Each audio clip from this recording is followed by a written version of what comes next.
the vice chair and the second vice chair and all of our board members are here. So we're going to go ahead and get started. It's Friday, October 22nd, 2021. This is SANDAG's Board of Directors meeting.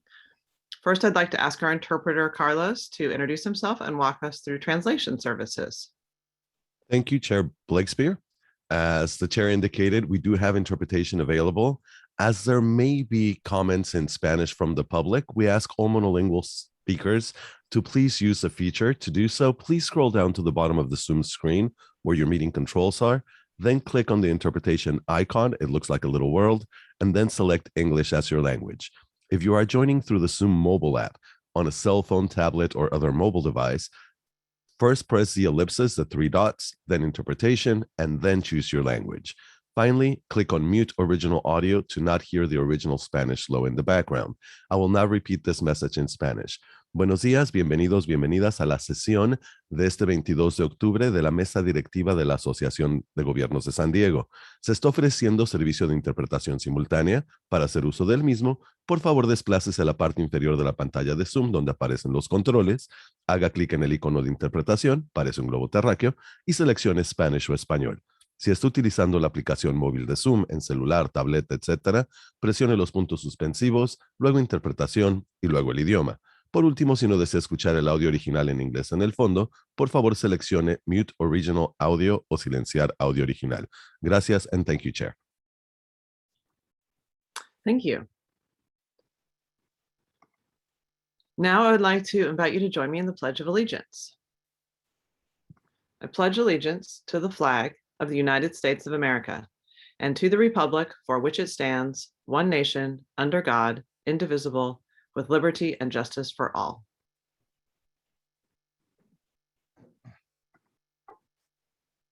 All right, now I would like to welcome, we have Council Member Aguirre here from Imperial Beach, an alternate who's with us today. Welcome. And is there anybody else who is a new or an alternate who's with us today? I don't think so. I think everyone else is primary. Madam Chair, this is my first meeting though. This is Gil Cabrera. Hello. Oh, hello, Gil. So Gil is the chair of the Airport Authority. We're happy to have you join us. Thank you. All right, so today's agenda is a little bit different. In order to accommodate all of the outside presentations, we're going to jump right into our reports, and then we'll have public and member comments at the end of the agenda. So the first report is a proposed budget amendment for the Social Equity Early Action Transit pilots, which is recommended to the board by the Transportation Committee for approval. And we have Supervisor Nora Vargas. Would you like to kick things off here on this item?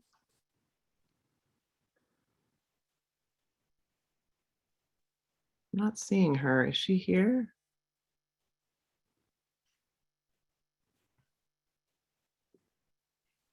Okay, well. I'm so sorry. I think Supervisor Vargas isn't with us yet this morning. Okay, well, should we go to the staff then to do the? Yeah, I think so. Thank you.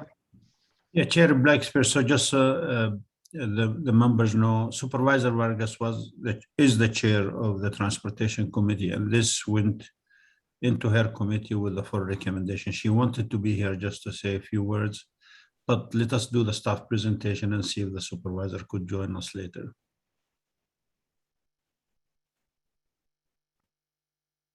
All right. Thank you, Hassan. Thank you, Chair Blakespear. Thank you, board. Today, I'm going to talk about our Social Equity Early Action Transit pilot. Oh, by the way, my name is Brian Lane. I'm a senior transit planner here at SANDAG, and thanks for having us. If you'd skip to the next slide. I want to remind, and like the chair mentioned, the SANDAG Board of Directors approved. Go ahead. Brian, if I may, the Chair Blakespear, the supervisor said she's here. I don't know whether she can hear us. Okay, well, if she wants to pop on and say a few words, or she can also speak right after the staff presentation, if that's going to be easier. So why don't we go ahead and have Brian continue? Perfect. Thank you. So I want to remind everyone about SANDAG's social equity commitment that was approved back in February. We've highlighted the main portion, but we are working on developing an equity action plan and we're prioritizing projects and building and programs. On the next slide, I'd like to give a big thanks to the members and friends of the SENDEC Social Equity Working Group. That's chaired by Councilmember Moreno. At their September 23rd meeting, they heard this item and asked for a few members to reach out to me and start meeting with me over the coming weeks to develop this plan. And the folks listed on this slide have met with us. We've met every 2 weeks since July 30th. We've had 5 meetings before we went back to this Social Equity Working Group in September 23rd. And we met a couple more times, and they're all committed to meet with us for the next few months, if not coming year, as we move through this pilot. And it's been a great group, a lot of listening, a lot of discussions, a lot of ideas and thoughts that have come out of that group, and it's been much appreciated. So on the next slide, we were given a budget, and Hassan had asked us to identify some funding over the next year or two to work on this pilot. He's felt very committed to this and wanted us to work with our finance folks and the stakeholders to figure out how much money we could move quickly in this year, and then identify funding for the next year after that to work through this pilot. We were told we had about $8 million that we could do with this pilot. And so as our group started meeting, we started discussing all the different things we could do. Just a real high level quickly right now, and I'll go through each of these on a slide in a little bit, but for youth fairs, we've identified about $6 million of this budget to go towards that. 1.75 million to go towards some transit improvements. 200,000 would go to education and outreach, working with our CBO stakeholder partners. We would like to do a research study for about $50,000. So for this budget amendment that we're asking you to approve today, it's 2.13 million for the FY22 budget. And then the balance of that will be in the FY23 and 24 budgets as we produce those over the coming months and years. So on the next slide, just quickly touching on what our finance folks told us, that they let us know it was CMAQ money that they were going to reprogram for this year. That's Congestion Mitigation and Air Quality Improvement Program. The goals of that are to meet air quality and support investments that encourage alternatives to driving alone. So transit obviously falls into that category. The CMAQ folks let us know, or our finance folks let us know, that this was just mostly funding that hadn't been used due to various COVID reasons. So it's an easy move for this year. And then for the coming years, we'll have to identify longer term funding for this.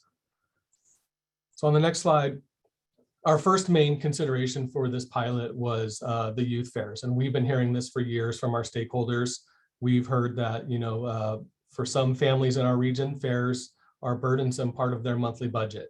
And the more cheaper we can make fares for riders, the easier it'll be for them to get onto transit and ride and use the system.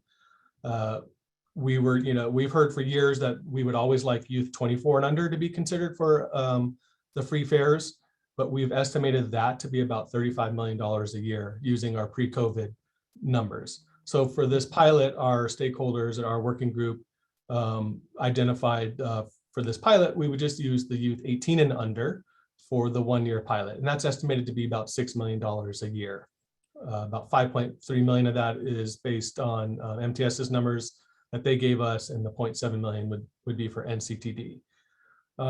But again, we heard from them, and they've reminded me to remind you all that the youth 24 and under is really what they want to see in the long-term future. And as we're working through our regional plan, and we've heard this from the stakeholders over the last couple of years, and especially over the last 6 months through public comments and comments received from the regional plan, we need to start identifying something sooner than later. So we have in the regional plan, in the draft plan, identified a near-term action item that would look at fares and how we would do these fare subsidies in the plan sooner than later. In the regional plan, draft plan, we've identified about $5 billion over the life of the plan that would be moved towards fare subsidies. And Hassan has asked us to try to accelerate that over the coming years and see what we can do. So we'll work on getting a grant and do a study to do the fare impact study, working with the stakeholders, and hopefully come back to you in a year or two to get the results of that and really understand what kind of funding we could get, who would get the fare subsidies, and how we would actually do this working with the transit operators. Some considerations for this fare pilot part of the pilot, is we need to fairly reimburse MTS and NCTD for the lost revenue. So that $6 million pre-COVID data probably is a conservative estimate. Ridership is a little lower right now. They will get, with free youth fares, they'll likely get more riders on the system. So we'll continue to work with them to ensure that they're fairly reimbursed.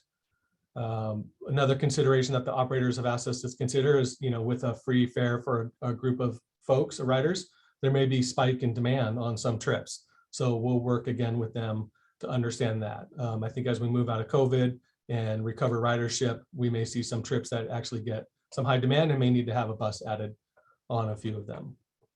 Speaking of transit improvements, on the next slide, another consideration was historically underserved areas sometimes don't have as much frequency as they should. And so our group started considering what we could do to add some transit service as well in some of these areas. One of the things we quickly recognized is that adding extra service during the peak times during the week isn't easy during this pilot because both transit agencies are fully committed with all their vehicles in the system right now. So during the peaks, almost all their vehicles are out on the road. There's a few left back just for getting maintained. But so that's not where we could identify what we could do with this pilot. So we started looking at weeknights and weekends where transit service usually generally falls off and starts becoming less frequent. So our group started looking at some routes in these historically underserved areas. We looked at Route 3, 4, 13, 906, 907, 929. Those are the ones we've identified that will likely make some improvements on, and we're still working through those weeds. That service wouldn't start until likely about a year from now because we'll need to finalize the details of which routes and which trips we would like to see improvements on, and then work with the operators to get that into their scheduling system and push that out to their operators and to the drivers so that they have time to do that. So we would look at next September when school starts back. So we'd have a few months of the transit youth pilot going, and then we would jump into these service increases. There are some other routes still under consideration. And like I said, our group's still meeting every 2 weeks to talk about all these choices. And we'll finalize to see with the funding that we've been told we have for this, which trips and how much money we could spend towards these. On the next slide, what we've heard from our stakeholders is that they really want to make sure that the education and outreach is a big component of this. A lot of folks in historically underserved areas sometimes don't even get the word about how much transit's in their area or how easy it is to get the Pronto card. And so as we roll out the free Pronto for youth and some of these transit improvements, they've asked us to ensure that we can help spread the word. So we would use some of this funds to get our stakeholders to keep spreading the word. I think they've been doing a great job with the current Pronto rollout, signing folks up, making sure they know how to use the card or the app. And so we continue to do that as we roll into the youth part of this.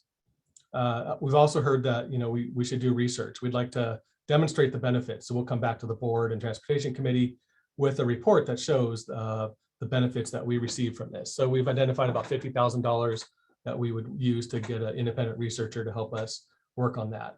Likely do a lot of qualitative interviews to understand the benefits that folks were receiving, and then quantitative data that would be used to provide to CMAQ, as well as help elected officials and stakeholders understand the benefits. So our timeline, on September 23rd, 2021, we worked with the Social Equity Working Group. On the next slide, you can skip over, thanks. We met the Social Equity Working Group, forwarded a recommendation to the Transportation Committee and the board for the improvements that are in the staff report.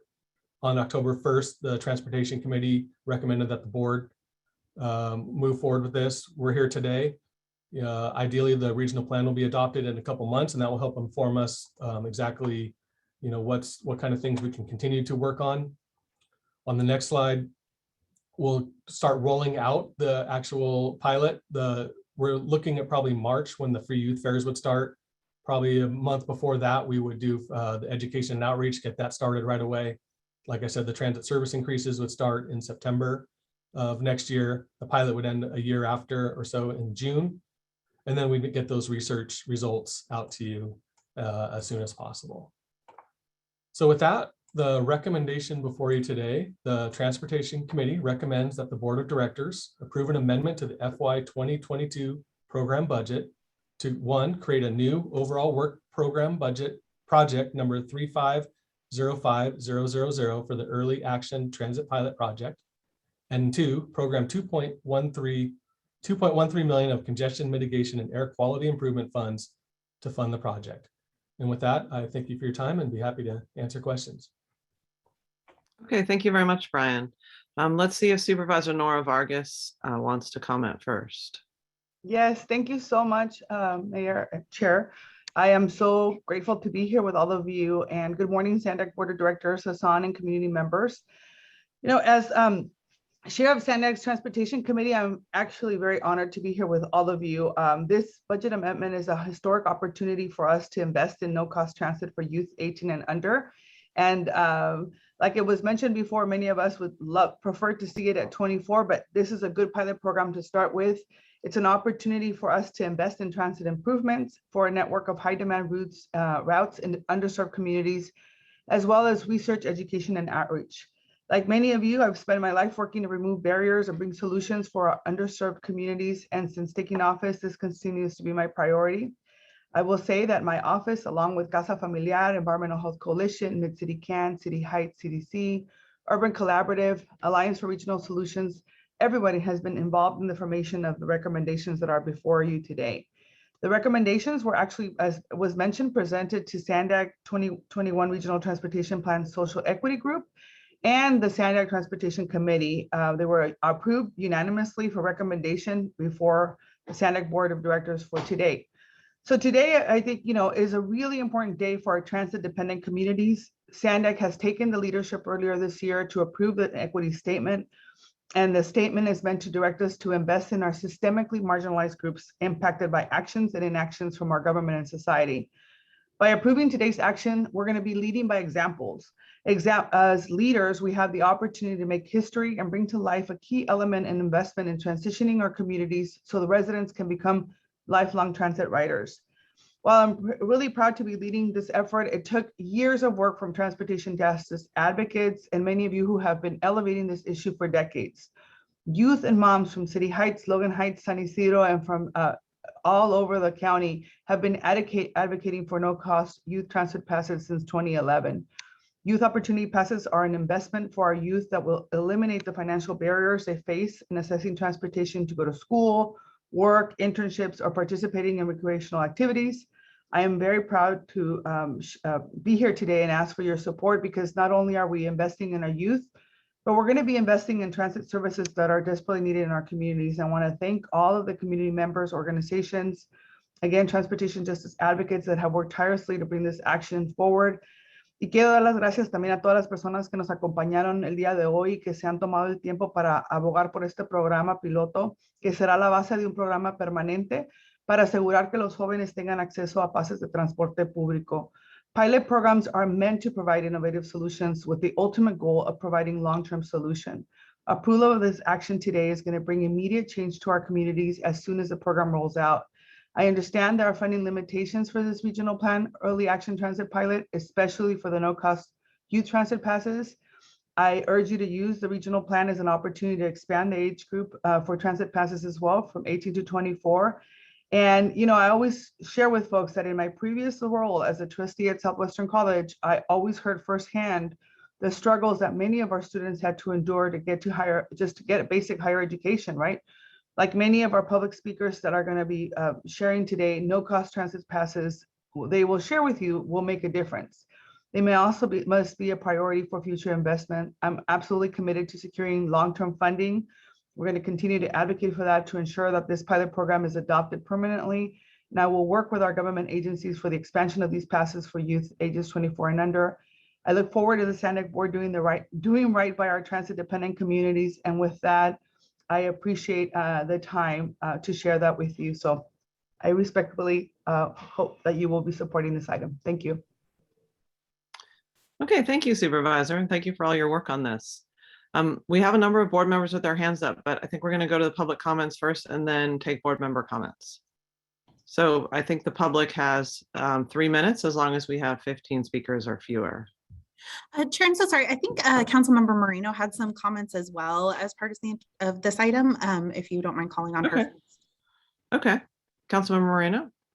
Hi, good morning to everybody. And thank you so much, Chair Blakespear and Brian, for the presentation.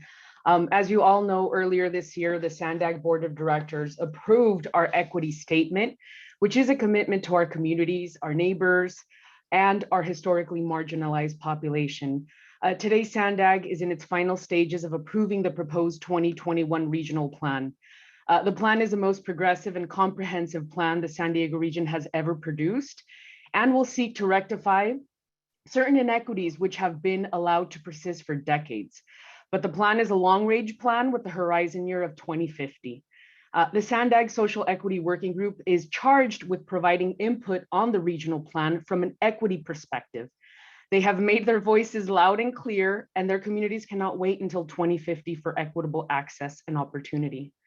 Sandag staff moved to address their concerns and identified a funding source for a social equity early action transit pilot program. In keeping with the intent of the social equity planning framework, staff leveraged the lived experience and expertise of the social equity subgroup to collaborate and identify the highest impact program that would most benefit our targeted population, which is low-income communities of color, particularly families with children and youth. The program will empower our communities to thrive by removing fiscal barriers to mobility and allowing youth to focus on education. One of the items I'm most eager to see implemented is free transit fare for all youth 18 and under. Providing free transit passes for youth is the single most greatest investment our region can make to ensure that transit ridership grows in the future. Free youth transit passes also have an immediate benefit of connecting youth to school, work, internships, and other educational and career opportunities. Organizations like Mid-City Can, Casa Familiar, and EHC, just to name a few, have been fighting for these youth opportunity passes for a decade, and their persistence has paid off. And with this inclusion in this action, I do want to commend Hassan for directing staff to pull together the funding for this item, Supervisor Vargas for her vision and the county's contribution to this effort, and also the members of the Equity Working Group, subgroup, who worked on this proposal. These folks dedicated many hours working with Sandag staff to analyze the options, research, shared their lived experience, and come up with the recommendation that they feel strongly will support our communities. This is a watershed moment, and I hope this board rises to the occasion in supporting this proposal. The elements of this equity transit pilot address the issues the Social Equity Working Group have raised and the need they feel from their lived experience. They too are experts in the reality they live every day.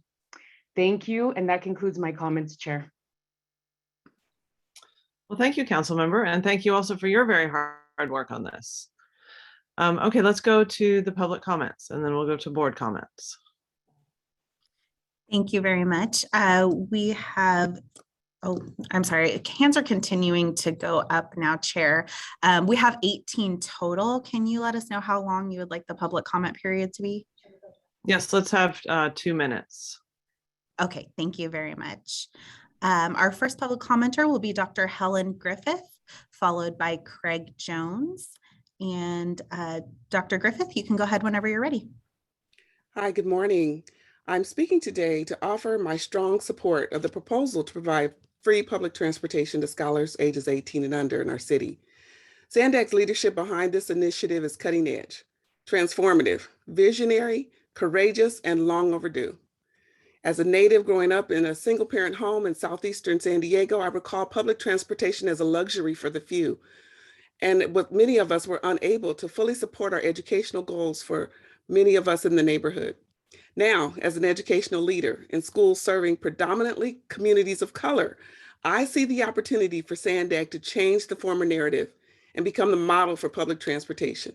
Access to free passes supports education, current and future careers, and quality service for all scholars. As a leader of the Proy School, UC San Diego, where 100% of our scholars will be the first in their family to graduate from college, many live below the poverty level, and they travel to UC San Diego each day from underserved communities. Our scholars and countless others stand to greatly benefit from the transportation passes that will support their college prep education, trips to internships for career exploration, preparation, field trips, athletics, and in many cases, working to help their families.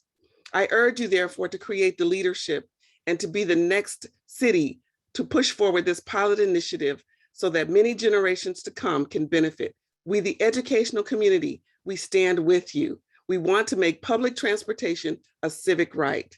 Thank you very much. Thank you. Our next commenter will be Craig Jones, who will be followed by Tony. Craig, you can go ahead when you're ready. Thank you very much. I greatly appreciate it. My name is Craig Jones. I'm a member of the Social Equity Working Group and a participant on the subgroup that's worked with Brian to craft this proposal for you. I'm a representative of the Alliance for Regional Solutions for North County. And I want to let you know that over the last 4 years of crafting the regional transportation plan and providing community information and outreach, I've worked with community organizations that particularly serve youth, youth in school, transition age youth, and disabled youth. They are aware of this pilot. They are very much looking forward to the implementation of the Youth Opportunity Pass, knowing that it will incredibly expand the transportation access for the youth clients that they serve. So they and we, the Alliance for Regional Solutions, encourage you to approve this item, and we look forward to helping with the implementation. Thank you very much. Thank you. Our next public speaker will be Tony, who will be followed by Esperanza Gonzalez. Tony, you can go ahead whenever you're ready.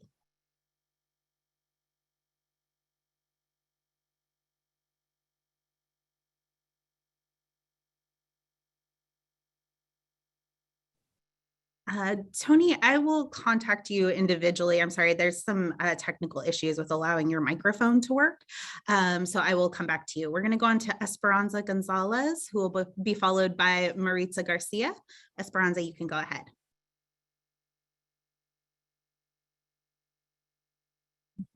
Ok, ¿me escuchan? ¿Sí me escuchan? Hola, Sí. hola. Sí, sí me escuchan. Hola, buenos días. Mi nombre es Esperanza González. Soy residente de la comunidad de City Heights y promotora de la Coalición de Salud Ambiental. Yo uso todos los días el transporte público. Yo sé los tiempos que tardamos en las frecuencias. Entonces, es necesario que aumenten la frecuencia del servicio del transporte público para una mejor calidad de vida y así aumentarían más los usuarios. Todas las rutas necesitan frecuencia. Por ejemplo, yo tomo la línea del autobús número 13 que me lleva a diferentes lugares. Si fuera más frecuente, lo usaría más seguido. Como no es frecuente, yo pienso mucho para salir el fin de semana. La frecuencia es más lenta y no nos invita a salir pues a donde vas, a tus citas, a diversiones, al parque. Ajá. Es necesario la frecuencia de la ruta 13, porque en este programa, a mí me va a ayudar mucho a las familias. Es importante de tener más frecuencia. Estamos entusiasmados por este programa piloto porque va a servir a los usuarios de National City y de City Heights. Les pedimos que apoyen este programa piloto que ayudaría muchísimo a personas que dependemos del transporte público. En el futuro necesitamos que programas pilotos sea permanente para tener un transporte público con más frecuencia, excelente y moderno para todos, así como en las grandes ciudades. Muchísimas gracias.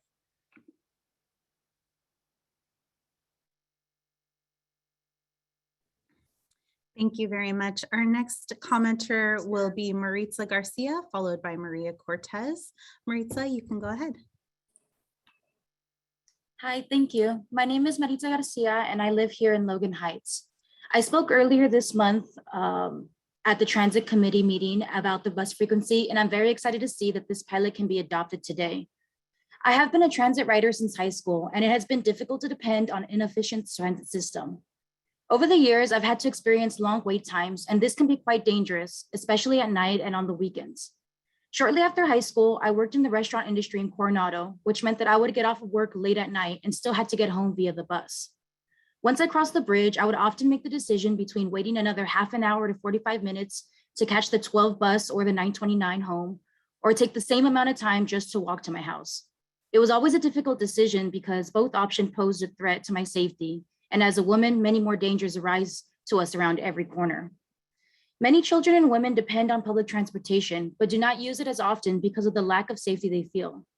Having a higher frequency in the bus route would not only make the transit system more effective, but it'll also provide us riders with a greater sense of security as our wait times will be reduced. The effectiveness will in turn guarantee more ridership because arrival times will be less of a mystery and lack of safety would be a thing of the past. This pilot program is so important because it has the power to positively change the future of transit and provide an important service to our EJ communities. So I urge you to support this pilot program. Thank you for your time. Thank you very much. I've noticed that hands have continued to go up to speak on this item, and unfortunately, due to time constraints, we are going to need to stop after the hands that are currently up. So if you are not able to give your public comment during this time period, please do send me an email at clerkoftheboard@sandag.org, or you can feel free to give me a call at the phone number that's on the agenda, and I'm happy to take your public comments in a different format and make sure that they are made a part of the meeting record for today. So now we're going to go on to Maria Cortez, who will be followed by Carolina. Maria, you can go ahead.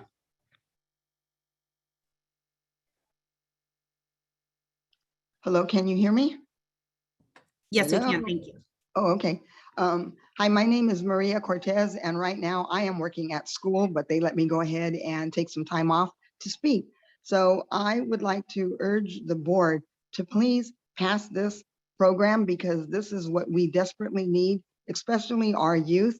They need to get to and from school because the youth fares right now, they're kind of high, even though they were reduced. They're still high. So I'm urging you to support the free youth opportunity passes for a pilot program and also the whole program. If you can also vote on this because this is what our community needs.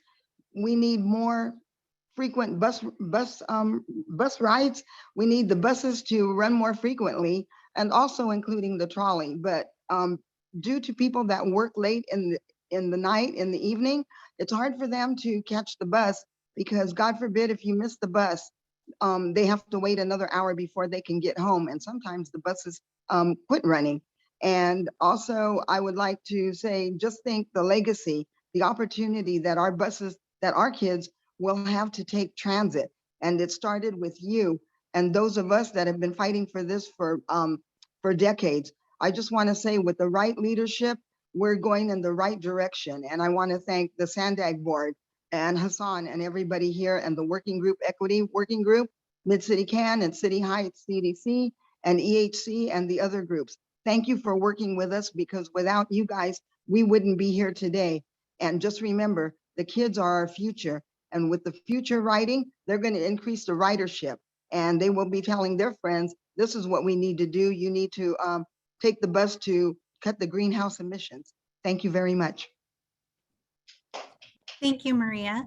I'm actually going to come back to Tony, who we weren't able to get his mic on earlier. So Tony, if you'd like to go ahead, we've promoted you to a panelist so you can speak.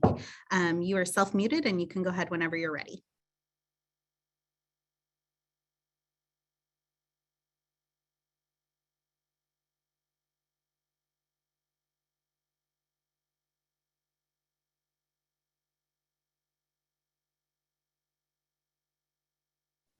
All right, my apologies. It looks like Tony's still having some technical difficulties. So we'll go on to Carolina, who will be followed by Kira O'Laughlin. Carolina, you can go ahead. Good morning. My name is Carolina Martinez with the Environmental Health Coalition. I am here to ask for your support of the pilot, commend Sandag for taking proactive action to deliver immediate relief to our environmental justice communities, request that the regional plan reflects that the pilot is here to stay by including a full makeover of the existing bus system to one that is frequent and runs 24 hours and a YOP for youth 24 and under. We know the issues A car owner in San Diego can access 30 times more jobs than a public transit user. Transportation accounts for almost half of the region's greenhouse gas emissions. Highway pollution is making our communities sick, making them disproportionately rates of asthma, heart disease, and other chronic illnesses. And transportation costs are the second highest household cost in our region. This pilot is here to change that, and we're proud of it. It is an example of how we should do transit planning and implementation. We're thrilled about the YOP pilot, and yes, it should be 24 and under in the regional plan. We need a bus service that runs frequently enough to connect Barrio Logan, National City, and City Heights to the hospitals, childcare centers, schools, stores, and work. Bus frequency is freedom. And we're proud of the pilot, and we ask for your support. Thank you. Thank you. Next, we'll have Kira O'Laughlin, followed by Brian Pollard. Kira, you can go ahead when you're ready. Morning, SANDAG Board. My name is Kiara O'Laughlin. I'm a researcher and policy advocate with the Center on Policy Initiatives and the Transportation Equity Working Group. We're in full support of the Social Equity Transit Pilot Program. For decades, the San Diego region has failed to prioritize transit. We have the opportunity now to change this trend. Youth Opportunity Passes will provide a multitude of benefits to youth and our region as a whole.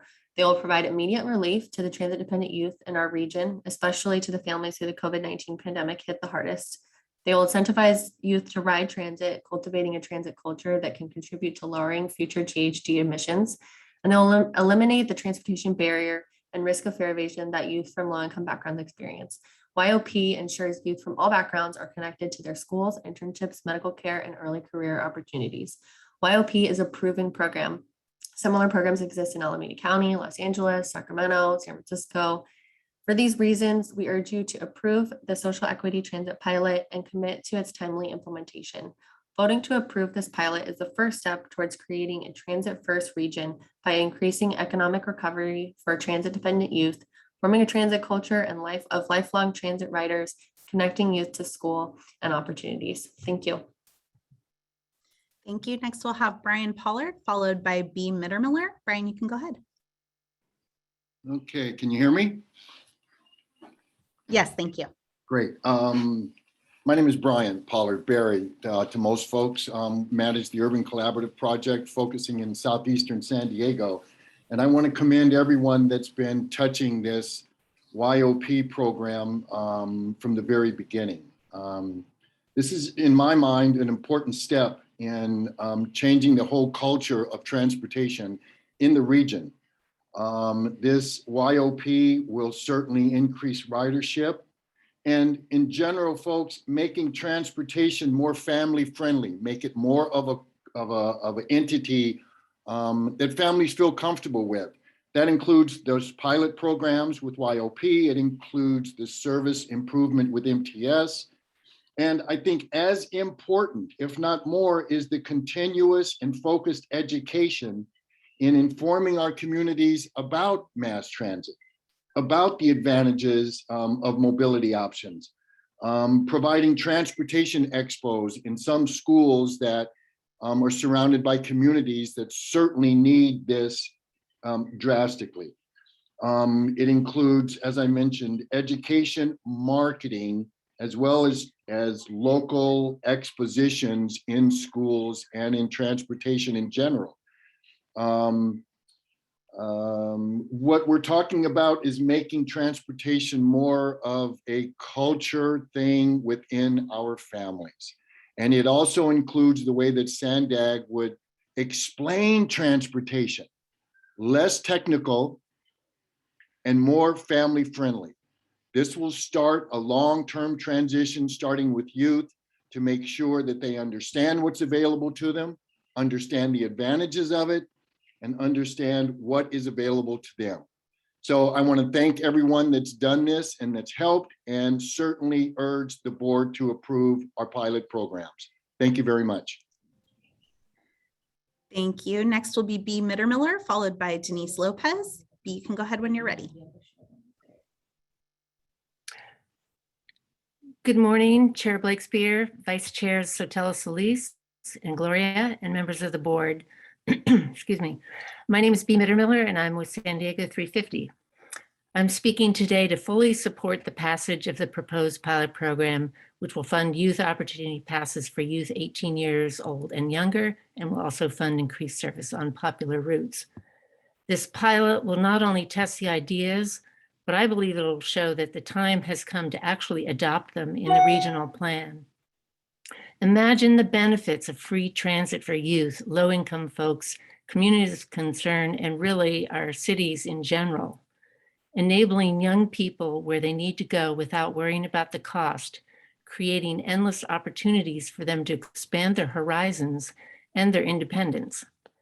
Subtracting trips by cars that will help to ease congestion on our roads and lower the amount of toxic car emissions.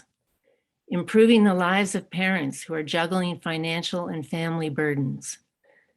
And finally, encouraging youth to ride transit, thereby normalizing that choice and creating lifelong transit riders. San Diego 350, as part of the San Diego Transportation Equity Working Group, has been advocating for youth passes, including those up to 24 years old, and the 10 transit lifelines. We will continue to advocate for those changes as well. Thank you for your time. Thank you. Next will be Denise Lopez, followed by Goyo Ortiz. Denise, you can go ahead whenever you're ready.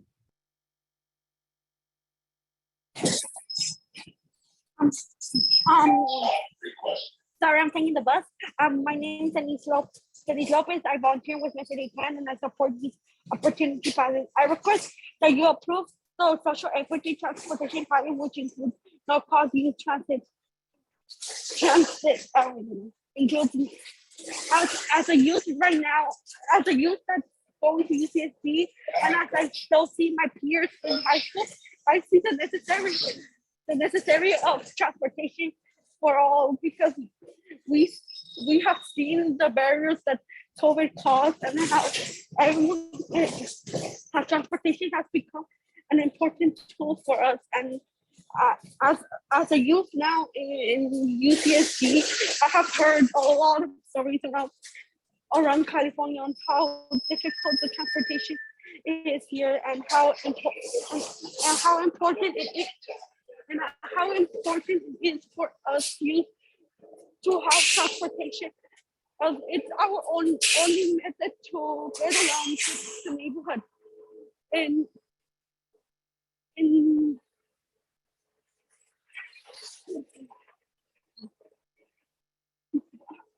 as a youth that's been using transportation since I was a little baby, I have seen stories, I've seen everything that transportation is capability to bring you more opportunities. I lost a lot of opportunities because I didn't have the means of using transportation, and I wasn't able to get a lot of my career opportunities as other peers that had the privilege to have transportation because their parents were able to take them to the meetings. As a youth, I urge you to have the 18 and older, but don't forget about us, the 24 and under. Thanks very much. Thank you, Denise. Next will be Goyo Ortiz, followed by Diana Frias. Goyo, you can go ahead when you're ready. Hi, good morning. Can you hear me? Hello. Yes, thank you. Yes. Hi, good morning, Madam Chair and members of the board. My name is Goyo Ortiz. I am the Community Development Choreographer here at Casa Familiar in San Isidro. We're also partners with SANDAG and other CBOs in the Equity Working Group. I'm here to support this pilot project and for the significant positive impact it will have on people's lives. This project has been in the works for quite some time. I want to commend fellow CBOs working on it, SANDAG staff that have been working on this project, Supervisor Nora Vargas, Councilmember Moreno, as well as just the community, as you have heard, are passionate about this project and the impact it will have in changing the scales a little bit on equity for public transportation. So I urge you to please support this pilot project, and thank you for your time.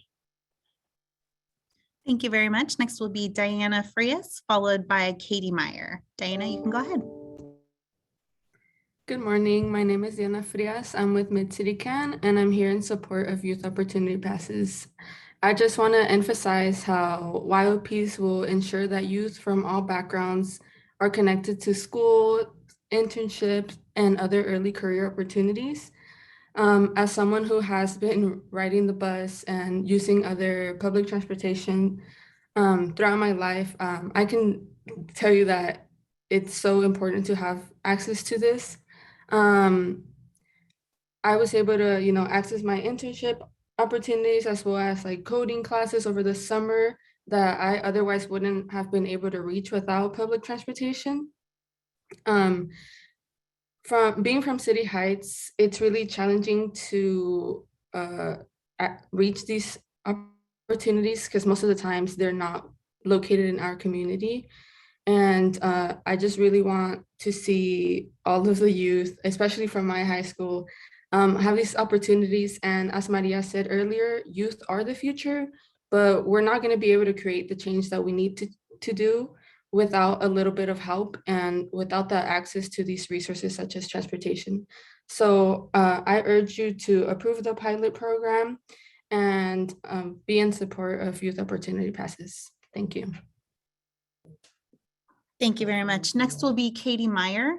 The person following Katie, I'm not sure what your name is. All I see is 124718. So hopefully you know who you are. Katie, go ahead when you're ready. Hello, good morning, board and staff. My name is Katie Meyer, the campaign coordinator with San Diego 350. I would like to speak in favor of the Social Equity Transit Pilot Program and thank the board for moving forward with this proposal and especially Youth Opportunity Passes.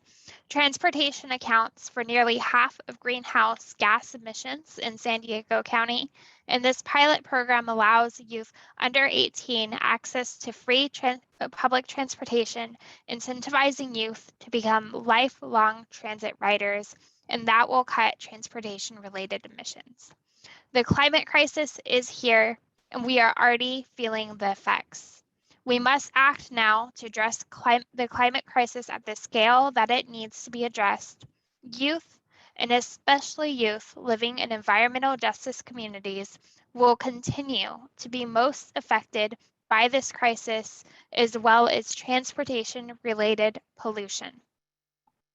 This program will provide immediate relief to transit-dependent youth in our region, especially to families hit by the COVID-19 pandemic the hardest. This will ensure that youth from all backgrounds are connected to schools, internships, medical care, and early career opportunities. I encourage the board to vote yes on this proposal and to continue to work to make this program be a permanent one, as well as expand it to youth under 24 as part of the regional plan. Thank you all so much. Thank you. Next will be the person identified by 124718. You'll be followed by Ariana. You can go ahead when you're ready. No tengo, yo no sé cuál es mi código.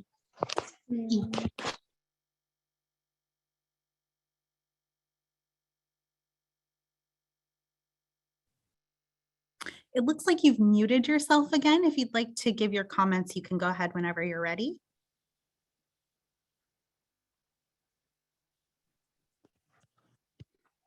Es el mío, no estoy segura.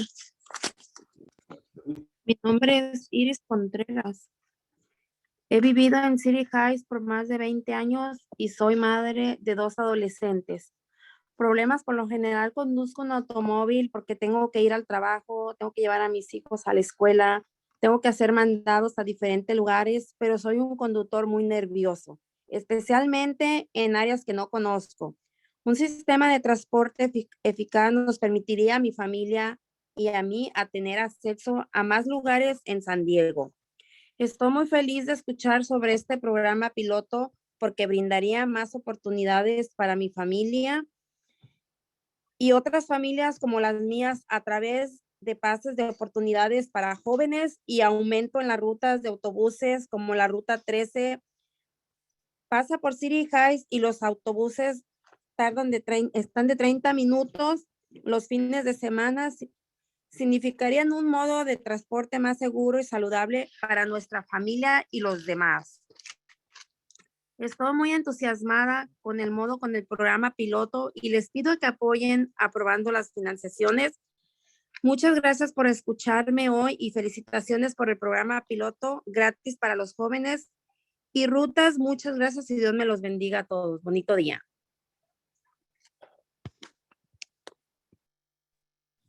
Thank you so much. Next will be Ariana, followed by Noah Harris.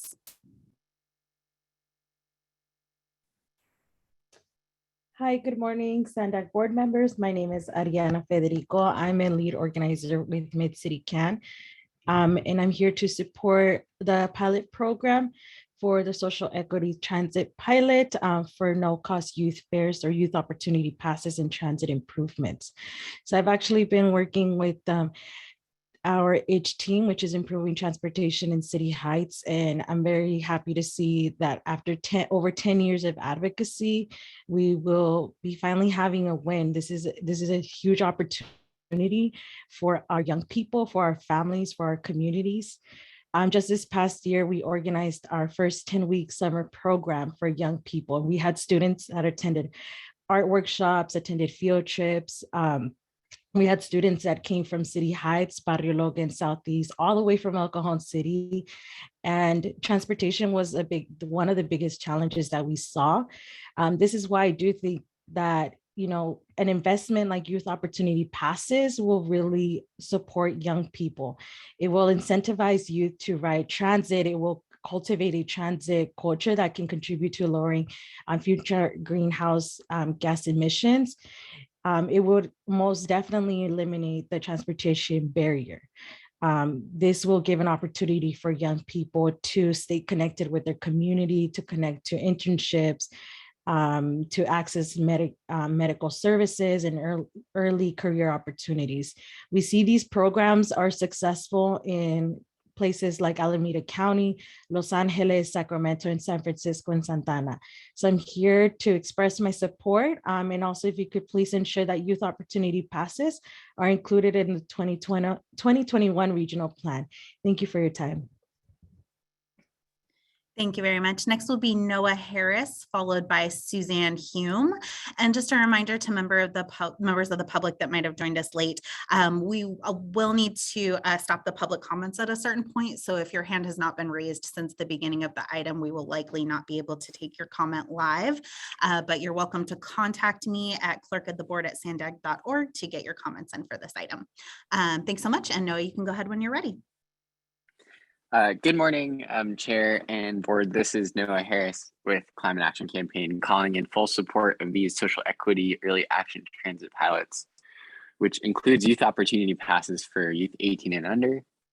Community members and organizations have been fighting for no-cost transit passes for youth 24 and under for 10 plus years, and this one-year YOP pilot takes the region one huge step closer towards that goal. YOP is an essential investment in transit-dependent youth by supporting the next generation of transit riders and improving access to education, early career opportunities, medical care, and more, all while slashing transportation emissions and cleaning our air. Transportation accounts for more greenhouse gas emissions than any other sector in the region by far, and aggressive mode shift is essential to achieving our climate goals. As such, YOP is certainly an investment in climate action and in climate justice, while securing a more equitable, accessible region for our youth. Please, we urge you to support these programs today, and we urge SANDAG to follow today's action with full funding for 24 and under youth opportunity passes through the 2021 regional plan, which will ensure systemic change for our youth through the transportation agencies. Thanks so much. Thank you very much. Next will be Suzanne Hume, followed by Laura. Suzanne, you can go ahead when you're ready. Thank you so much. Good morning, Board of Directors and all those working for transit justice. My name is Suzanne Hume. I'm the Educational Director and founder of CleanEarthForKids.org. Clean Earth for Kids supports youth opportunity passes and this vital social equity transit pilot to provide no-cost youth fares 18 and under and transit improvements. With that said, we really need to extend this to cover youth 24 and under as soon as possible. CleanEarthForKids.org is a nonprofit working for clean air and water, racial, social, climate, and environmental justice, parks, public lands, public health, children's health, education, and a healthier, happier future. Clean Earth for Kids supports this important pilot. This is especially needed for our youth, our interns and volunteers, people with challenges and disabilities, and people that are unable to drive themselves, people who are committed to reducing air pollution and greenhouse gases, people who depend on public transportation to attend our meetings and events, to go to school, doctor's appointments, and go see family. Thank you so much to transportation justice advocates, all of you, including Mid-City CAN, Climate Action Campaign, San Diego Green New Deal Alliance, Environmental Health Coalition, San Diego 350, Transportation Committee, Supervisor Vargas, Councilmember Moreno, and all of you working so hard for youth opportunity passes. We must pass this and we need to extend it to include youth under 24 as soon as possible. Thank you so much from Clean Earth for Kids. Thank you very much. Next will be Laura, followed by Nicole Burgess. Laura, you can go ahead when you're ready. Hello, my name is Laura Benavides. I'm an organizer in City Heights with the Environmental Health Coalition. As an organizer, I get to hear the struggles of our community members with transit and have had my own experiences. The struggles are always the same and they end up causing stress and frustration to transit-dependent riders with no hope for relief. I had the opportunity to pass out Pronto cards to our community members, and while doing that, I was able to hear a general hope and optimism for the future. That is what this pilot program is about, optimism for the future of the San Diego region. The increases to frequency and extended service hours on high demand bus routes can not only begin to show the community what the future of transit could and should be effective and accessible, but it also provides services that our community members depend on.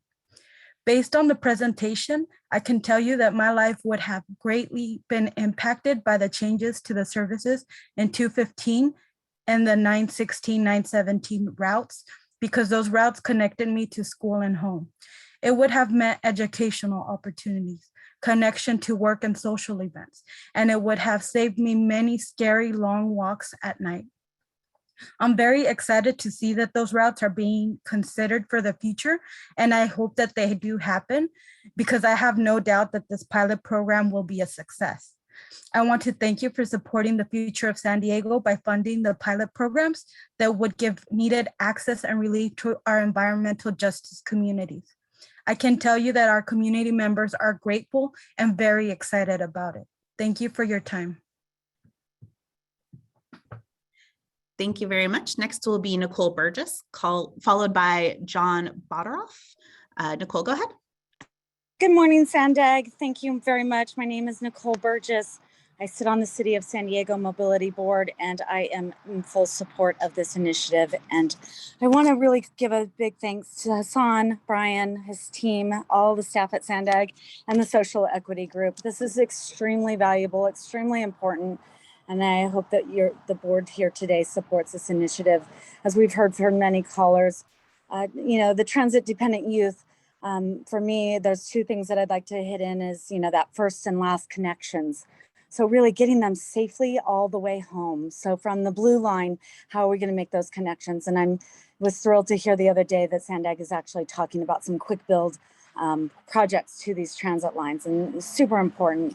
And then secondly, as we talk about education as part of this program, really bringing in San Diego, the City of San Diego, all the cities, and then Sandag leading with our iCommute team to really educate on this initiative, but really then take a lead for safety and a PR safety campaign to include with this. and a healthy incentive commuter program. So encouraging all our folks, including all the communities that are already depending on this, but others that are like, whoa, I can take a transit line downtown for free and go and not worry about a car. And having that freedom of not having to depend on a car is so valuable. And I really respect the communities that have to depend on these transit lines, and really just educating them and being their Vision Zero, safety, PR campaign, education is super critical for this initiative. And so I look forward to being there and supporting it at the city level as well. So thank you, Gloria, for all your efforts, and Mayor Blakespear and Alejandra Solis for all your leadership on this board. Thank you very much. Next will be John Boderoff, followed by Ula Rang. Good morning. My name is John Bodorf with cleanupforkids.org. I want to thank all of those who worked so hard to get here. This is such an important program, and I ask the board of directors to vote yes on the pilot program. Youth Opportunity Passes are an important investment in youth who are dependent on transit to get to work and school. These passes will greatly improve access to education and career opportunities while reducing transportation emissions. According to a recently released report from CalPERG, San Diego has the worst air in the nation. We must take action to reduce emissions and improve our air quality. This is about transportation justice, as it forces those without the money to pay for a car and all the costs that go with that to miss out on so many opportunities for their lives and their futures and the futures of their family. Many youth and their families don't have the money to pay for transit as well. This program will give so many young people the chance to improve their lives. Please expand passes to 24 and younger as soon as possible while increasing routes and reducing wait times. These actions will reduce barriers to higher education and especially reduce dependence on cars, helping low-income communities and communities of color. Please help our youth make the changes we all need for our future and vote yes. Thank you for your time. Thank you very much. Next will be Ula Rang, followed by Balin Hernandez.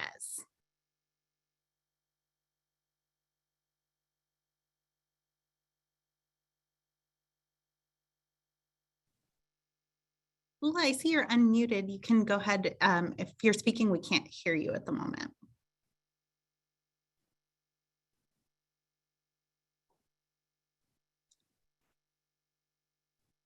Ula, I'm going to move on to the next person just to keep things moving, and then I'll come back to you and see if we can figure out your mic situation. Thank you.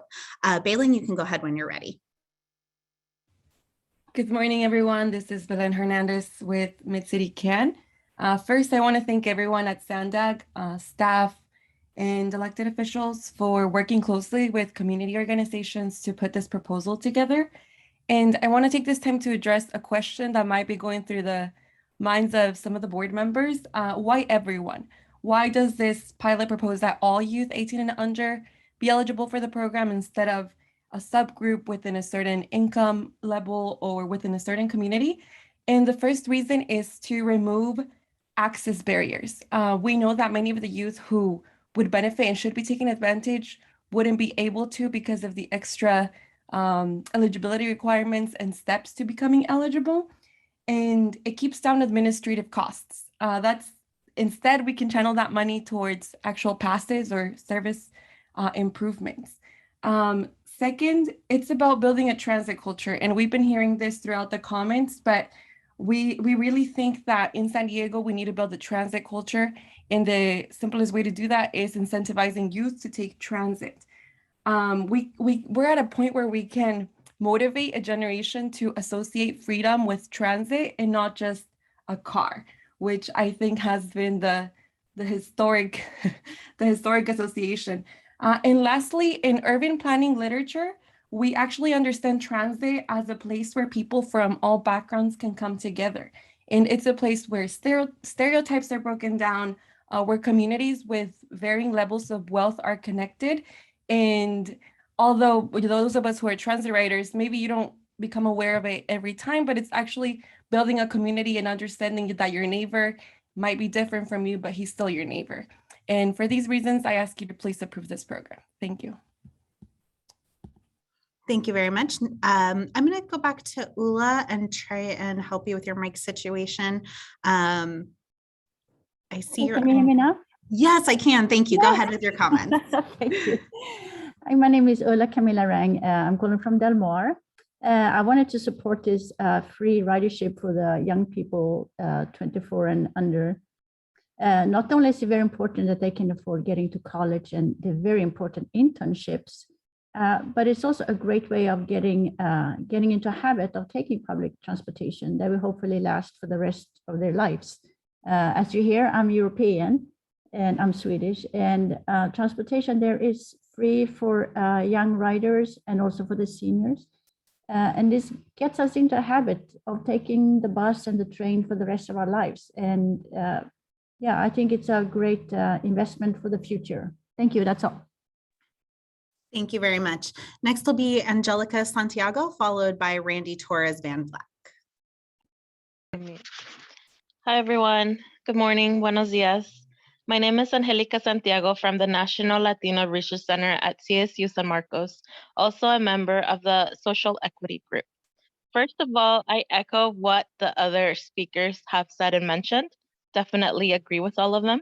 This pilot program is a stepping stone in closing this transportation gap for many of the youth. Great organizations are doing incredible work to support our youth, but many youth and many other folks are left out within this transportation equity and justice that we talk about, right? And we're talking about. I currently work with youth in North County, San Diego. So that's from Palma Valley Center all the way to Oceanside. And definitely we have seen, and youth had voiced that, you know, transportation is a huge obstacle for them. And for the many reasons that folks have mentioned, such as getting to school, medical appointments, social services, extracurricular activities, or even being able to engage and explore the beautiful gems that North County and San Diego, or the whole county of San Diego is able to offer. So I am here to urge, you know, the board members to pass this pilot program. As representatives of the community, this is what our communities are in need and are requesting. And also for future recommendations, to keep this program, this pilot program expanding, right? To keep that in mind, to expand, to improve, to include further folks like young adults 24 and younger, and as well as seniors. Thank you so much. Thank you. Next will be Randy Torres Van Vleck, followed by Liliana. Good morning, board members, staff, and community members. My name is Randy Torres Van Vleck, Director of Policy and Planning at the City Heights Community Development Corporation. We're members of the Sandag Social Equity Working Group and co-founders of the San Diego Transportation Equity Working Group. And we appreciate the opportunity to serve on the Transit Pilot Working Group that was mentioned in the presentation. We're thrilled to be here on this historic day that invests $8 million in mobility and opportunity for youth and later night and more frequent transit for communities who ride transit the most. Today's action builds on the 10 years of organizing that started in City Heights. Special shout out to community members with Improving Transportation in City Heights Momentum Team, Mid-City CAN, EHC, City Heights Built Environment Team, and the many south of the leaders, community groups and orgs working to advance transportation justice. Thank you to Supervisor Vargas for getting this conversation started with the funding that was committed by the county. And thank you to Sandag staff and Sandag Director Hassani Kranta for your leadership and creative approach that made today's action a reality. YOP 18 and under is a necessary investment for our region. And we look forward to continuing the progress to get us closer to YOP 24 and under. In addition to investing in YOP 18 and under, today's action will also make sure that buses on core routes in environmental justice communities will have more late night and frequent service. We encourage the board to support this item, and we look forward to working with the community, Sandag, MTS, and NCTD staff on next steps. Congrats to all whose labor, commitment, and countless hours of organizing made today's milestone happen. Thank you. Thank you, Randy. We've come to our final two speakers, which will be Liliana, followed by Haneen Mohammed. Liliana, you can go ahead when you're ready. Okay, hi, this is Liliana Soriano. I'm with Youthville Mid-City CAN, and I am a youth, and I urge everyone on Sandag and the MTS board to vote yes on YOP. Not only would it be a powerful step towards considering and helping youth in social issues, but it's also important to note that during the month of September, the free transportation pilot program was great to see and very beneficial, as it provided myself with the opportunity to get to the destination where I was interning with in downtown with the District 9 office. Hi, Sean, if you're hearing this. Also, yeah, please pass YOP. And I also was very happy to hear my name, that I was going to speak, because I thought I wasn't. And I really feel like it's important to have like these youth voices be empowered and heard at these meetings. But yes, thank you. Thank you, Liliana. Our final speaker will be Haneen Mohammed, and I'd just like to remind everybody once again that if you did not have a chance to give your public comments on this item, please feel free to reach out to Clerk of the Board, and I will make sure that your comments are included as part of today's meeting record. Haneen, you can go ahead when you're ready. All right, good morning, everyone. Thank you, Sandag Board. My name is Haneen Mohammed. I am representing City Heights Community Development Corporation, and I would just like to echo all the previous public comments and speak in support of youth opportunity passes, which have been fought tirelessly by community members over the last decade. This is a multi-generational fight that is finally coming into fruition. And it shouldn't have had to take that long, but I think this is a really exciting moment and a really exciting step towards transportation justice. Youth opportunity passes are crucial to connecting youth to employment and educational opportunities, which is crucial towards breaking generational cycles of poverty that have been brought about by redlining, segregation, and a car-centric culture that prioritizes profit over human lives. So this is really, really important in making sure that we are breaking down the structural inequities that keep youth away from employment opportunities, that keep youth caught up in a perpetual cycle of historical exclusion. So again, I just want to take this moment to celebrate all of these organizing efforts towards youth opportunity passes and acknowledge that mobility is a human right and that YOP is a crucial step towards making that a reality for folks. And we hope that in the future, Sandag expands youth opportunity passes to include folks 24 and under. And thank you for your time today. Thank you, Haneen. And Chair, that does conclude the public comments on this item.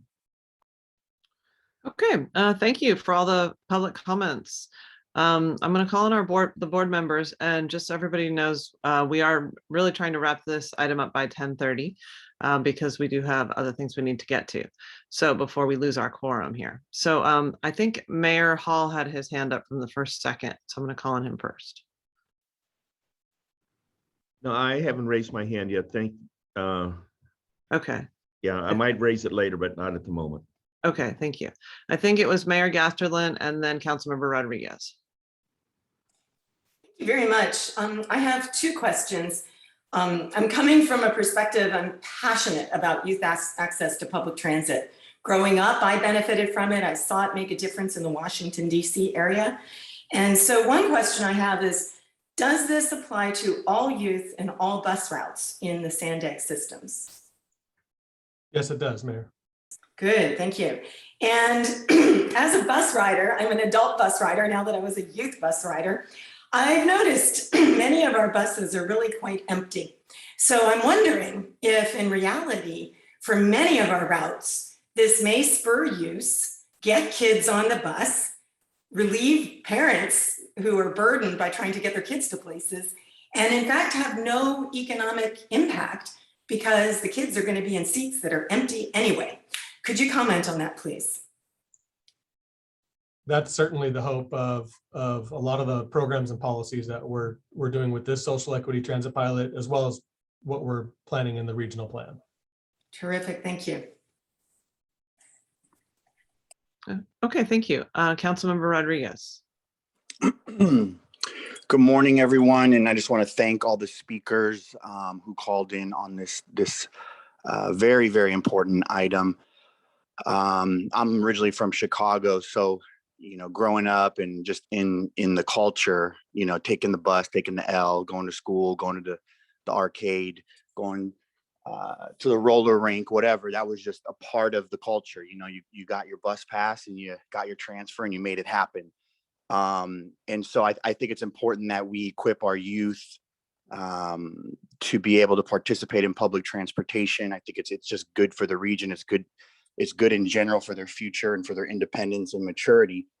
I'm a father of 7, and I've made it very clear and prioritized educating my children on getting a bus pass, walking them through that, you know, walking them to their, you know, to a bus stop, you know, walking on the bus with them, and, you know, going through all the ropes, and, you know, just the fear in youth, you know, mind, and not experiencing that. I mean, it's a pretty traumatic experience at first. You know, they don't want to be on that bus by themselves, and a lot of these small details you don't even really think about until you walk through that with your kids. And so I know they have the new downloadable app. And last week, matter of fact, I did my first bus trip with one of my middle sons, Caleb, and he was super nervous, but he did it, and he was excited. And now he takes it to the gym, he takes it to the beach, and he uses that pass quite often. And, you know, he's just a free guide now. So with that being said, I think this program, in reviewing it and seeing the notes, I've done some research on, you know, there's multiple counties in our state that have moved on this program. A lot of them recently, but others like Alameda County, I mean, they've done really in-depth, hundreds of $1,000 studies since 2014 on what works, what doesn't work, you know, lessons learned. And the consultants put together some pretty in-depth reporting. And so one thing I think we need to be wise as a region is that we can't try to reinvent the wheel with our pilot program. There's been pilot programs that have been successful, and there's been a lot of them that have failed. The ultimate goal here is we want to provide access to students, which it requires hand-holding, which requires education.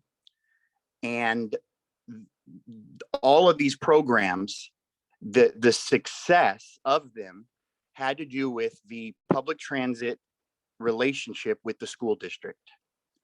If there is not a participation with a school district that says, hey, I want to participate, we're willing to participate with this pilot program, we want to educate our students on public transportation, we want to improve our truancy rates and our you know, participation rates,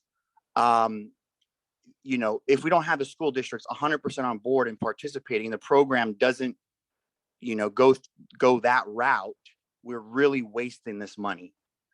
We're wasting this money.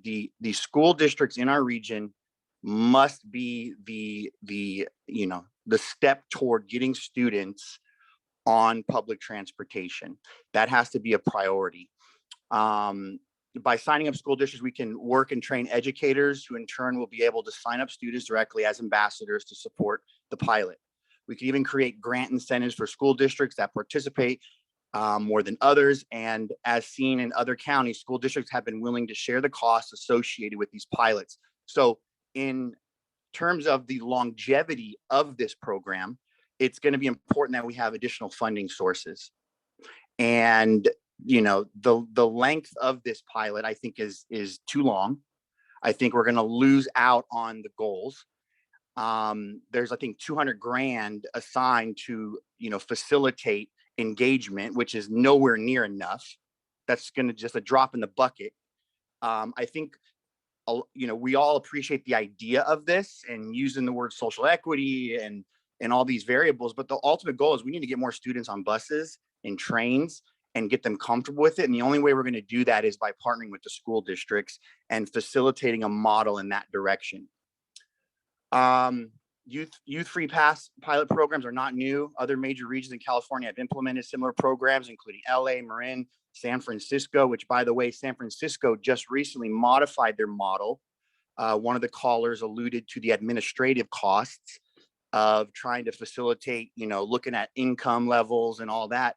They actually opened up to all youth now, regardless, because they saw the waste in trying to go through a bureaucratic process. The goal here is to get the next generation on public transportation and equip them with those life skills, which is good for everybody. Let's see. One more thing I wanted to bring up. So some innovative approaches is some lessons learned is you got to make it easy. If it's not easy, no one's going to participate. And so they've actually incorporated as a part of the school district a little logo on the student IDs with the school districts. All students have student IDs, and that's their means of incorporating it. What else? From a funding perspective, I know we have some county help. We're going to do things as a regional board. But in LA, they were able to use about 41 million from American Rescue Plan funds. And so I have a question for staff on that, and collaboration with the county on, other funding sources. A lot of jurisdictions also incorporated free routes for adults 65 and older and persons with disabilities. And the last thing I want to bring up is, where is it? Sorry, one second.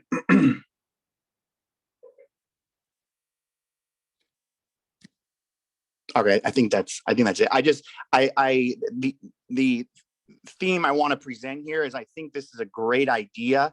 I think this can turn into something big, but the way it's set up, the way the funding is set up, and how generic and not strategic enough in the funding and the planning and working with the school districts, this program is just gonna fade away. It's gonna have very, very little impact on the ultimate goals we're trying to do as a part of our equity statement earlier this year, and ultimately getting kids on public transportation. I think we'll all feel good voting today, but the tangible impacts, just being honest, based on multiple studies, are just not going to be there because we're not partnering with the school districts on a more robust program to get this implemented. Thank you. Okay, thank you, Councilmember. Brian, do you want to comment on anything that we have done outreach to the school districts at all? Is there any partnership or anything in it happening? So our CBOs have a lot of partnerships with the school districts. Barry Pollard, who was one of our public speakers, has been putting us in touch with Unified folks. We had a great conversation with the folks that ran the Unified pilot years ago. And our CBOs are, they're going to reach out to the schools, and they've identified a lot of schools in their areas that they would want to work directly with on this. So it's a big part of their work. Okay, thank you. So we'll go Mayor Mento, and then Supervisor Lawson Reamer, and then Councilmember Shu, and then Gary Benelli. Good morning, everybody. Brian, thanks for bringing up that pilot project that was done by the schools and whatnot. That was a while back. I think the school and the city of San Diego may have invested somewhere near $400,000 into that program. Unfortunately, I don't think we ever heard any results of that or how that turned out. They may have heard it at the MTS board meeting, but quite frankly, I don't recall. And if they did, then that's my bad for not remembering it. But I have about 9 questions. I'm going to say them really quickly, and then I'm going to send this list to you, Brian, so that maybe later on they can be addressed, but I just kind of want to bring it up. And so some of these, first of all, I think Chris brought up a lot of good ideas or thoughts here about kids and being on buses. I remember taking a bus. I don't know if anybody else does, but I was a long way from my school at one point in time. I had to take a bus. It was a lot less expensive then, but well, I'm talking ancient history now.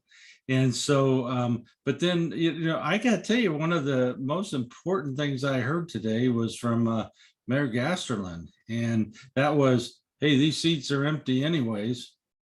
And when you think about it, do you pay money for seats to, you're paying money for seats to get around, whether they're got somebody in them or not.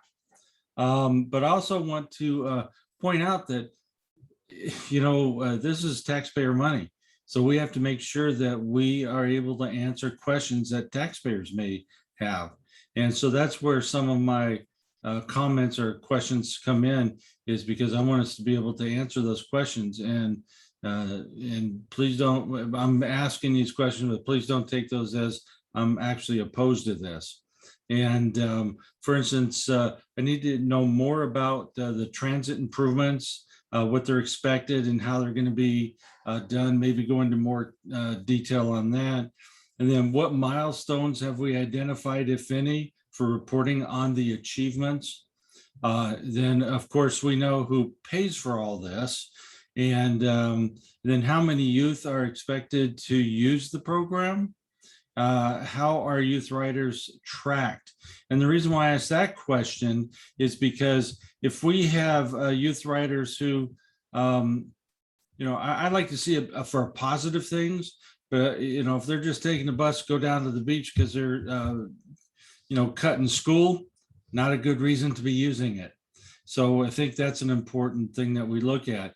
I hate to say this, but when I was a kid, I was a little bit more rebellious, and quite frankly, I might have taken the bus to not go to school. And I see Jack Shu laughing.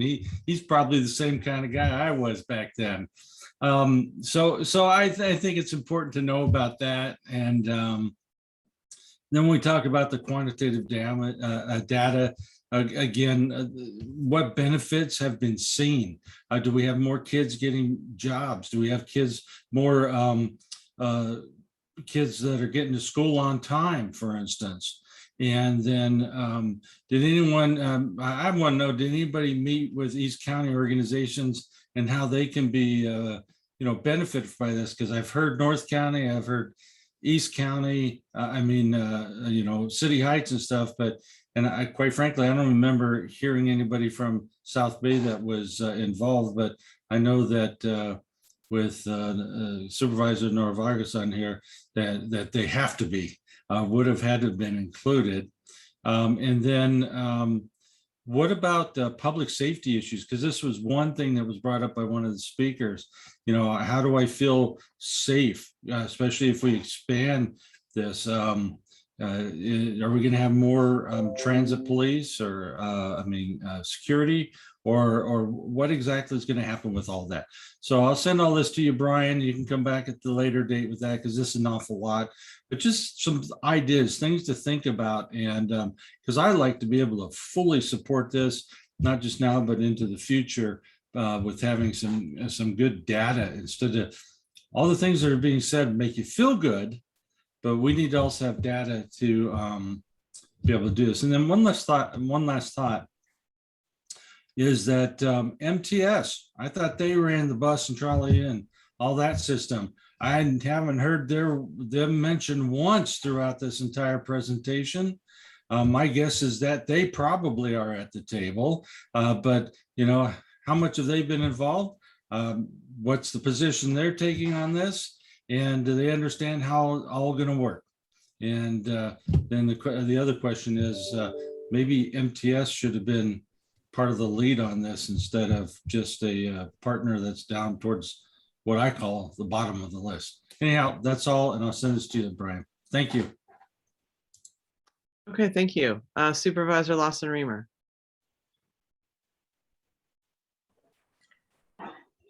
Thank you.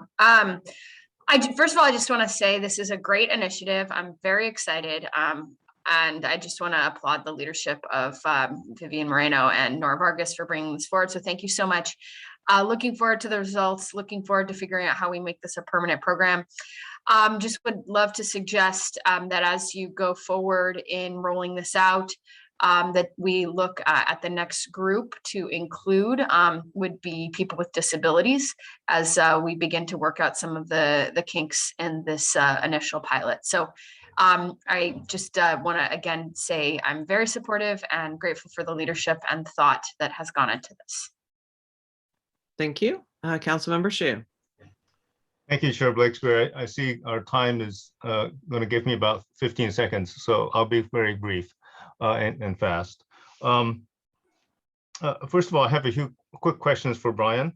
One, Brian, is it was brought up that there may not be a real operating cost increase if additional people ride buses that are already running. Is that correct?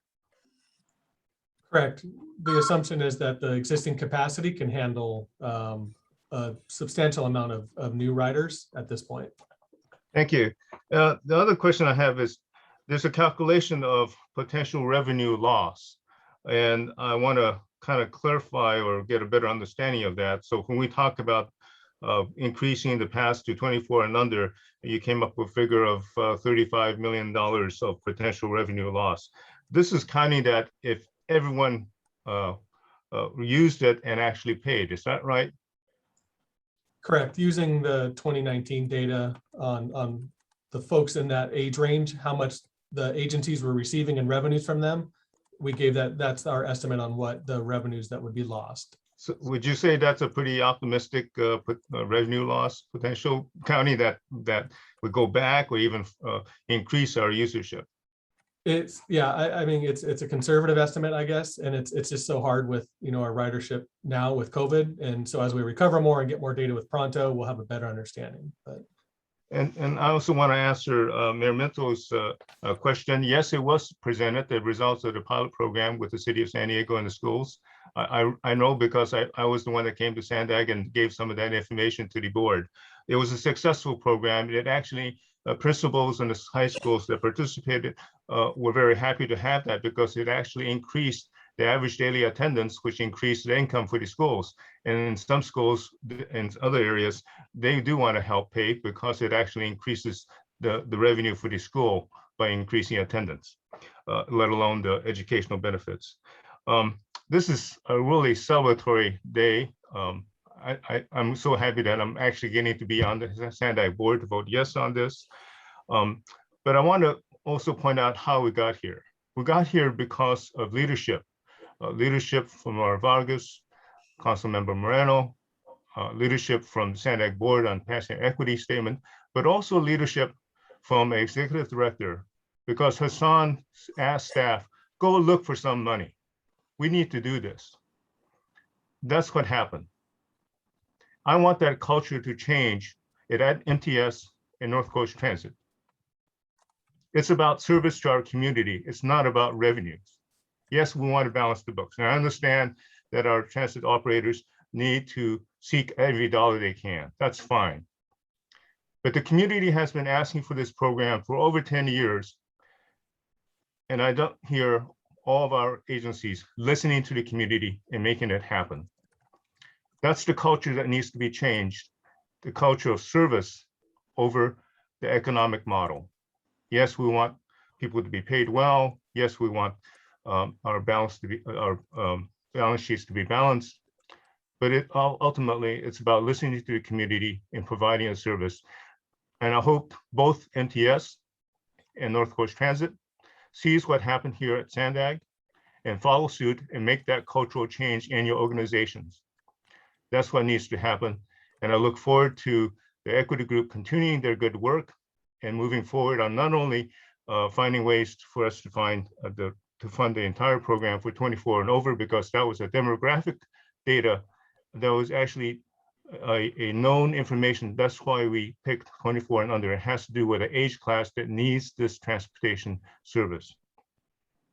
And that we also look forward to other forms of transportation, that the equity group looks at other ways other than just increasing frequency of bus lines, that we use programs like National City is looking into the Frank program. We should provide on-demand service, particularly at late in the evening. There's no reason why someone should be waiting 10, 15 minutes on the bus. In fact, there's no reason they should be waiting at all. They may be able to get door-to-door service, and the public agencies, transportation service agencies need to be involved in that process. Thank you very much, and sorry we've gone over time. Okay, thank you. Thank you for those comments. I would encourage my colleagues to be brief in their comments. Gary Bonelli. I will, Chair. Thank you. As a member of the Transportation Committee, I voted in favor of this pilot program. What I'd like Sandag staff to do when they're looking at the pilot, what I hear from the people that ride the buses, the customers that ride the bus, they like more frequency. They like more early morning and late night service to get to school and get to their jobs. My concern is with having it totally free. There's a tendency for some folks that might abuse that. It's tough to track who's using the service and who isn't. Vice Chair of the Transportation Committee, City Council Member Campino brought that up. I thought that was a very prudent point. Again, what I'd like to see is maybe on the pilot, when we come back, we might want to charge just a small nominal fee, again, with the idea of increasing that revenue to increase frequency and late night and early morning service. Thank you, Chair. Okay, thank you for your comments. Now we have Mayor Sotelo Solis, and then we'll go to Chair Crayons. Buenos dias, everyone. All right, this has been years in the making. I'm so excited to hear one from the community who has been so diligent, so resilient. We are at a true crossroads for our youth to receive these passes. So you'll hear my birds tweeting in support as well. I think that it's really important that we support this youth opportunity pass, and the pilot program, it's a start. It is the beginning. And the ultimate goal, as we've talked about, is for 2030, everyone has free transit opportunities. You know, all the stars align, that is, of course. But we are going to do our due diligence. And so with that, again, I am very proud of all of the work that my colleagues have done, and even those whose work has been done even prior to, you know, folks being on this board. I think it speaks volumes to, again, the resiliency of the community. And so with that, I will propose, I move to approve item 1, the proposed fiscal year 2022 budget amendment for the Social Equity Early Action Transit Pilot Program. I'll second. Okay, great. We have a motion and a second. NCTD Chair Crayons. Thank you. Good morning. And I would like to speak on behalf of the NCTD Board of Directors. We are supportive of this program, pilot program, and very much appreciate Sandag stepping up to backfill the revenue loss that we will realize as a part of this pilot. And to Board Member Shu's point about culture change, I would like to acknowledge the efforts that Board Member, Council Member Karina Contreras contributed to the conversation at NCTD advocating for this program. We do have really some tremendous board members who are always looking to advocate for transit-dependent people in our communities and expanding programs such as this. But that said, there's a significant cost to providing free service. And so what we need to do as a regional board is make sure we figure out how to provide the transit agencies with the resources that they need to provide the program that this region wants to have. And so with the leadership of Board Member Shu and others on this board, Vivian Marino and others who have advocated for this for many years, I just want to make sure that we back that advocacy up with the resources that are necessary to provide services. I was, you know, I can recall in the 2000s when the contraction of the economy took place and NCTD was losing money, was hemorrhaging money and had to cut routes. And what we don't want to end up is in a situation where we're having to cut service again, because ultimately that does a heck of a lot more damage than anybody can afford at this particular point. So I'm all about providing as much public transit as possible, and I very much look forward to putting butts in seats that are currently empty. So my hope is that this pilot program will create a situation where we're looking to add more service and that we also figure out a way to provide the resources for that. So thank you. Okay, thank you. Mayor Bailey. Thank you, Chair. I really appreciate the desire for SANDAG to take an innovative and visionary approach to serve the communities that have historically been underserved by transportation options for decades. However, I'm not sure that this pilot program goes far enough to meet the equity goals that we all aspire to. First thing that comes to mind is that if one of our goals is to help the youth have transportation options to commute to college, then I think we have to consider that most people in college are not under 18 years of age, but rather they're between the ages of 18 to 24. So either we need to change our goals about providing transportation options to college, or we should adjust the age of the pilot program to 24. Second, to echo Councilmember Shu's point, I don't think people should have to wait, especially in underserved communities, for service simply because they work really late at night or start really early in the morning. And what we heard from the speakers today is that the existing system and even the improvements that are proposed to the existing system don't offer the frequency or the routes necessary for the vast majority of the underserved communities to quickly and timely access education, jobs, different recreational opportunities, medical appointments, et cetera.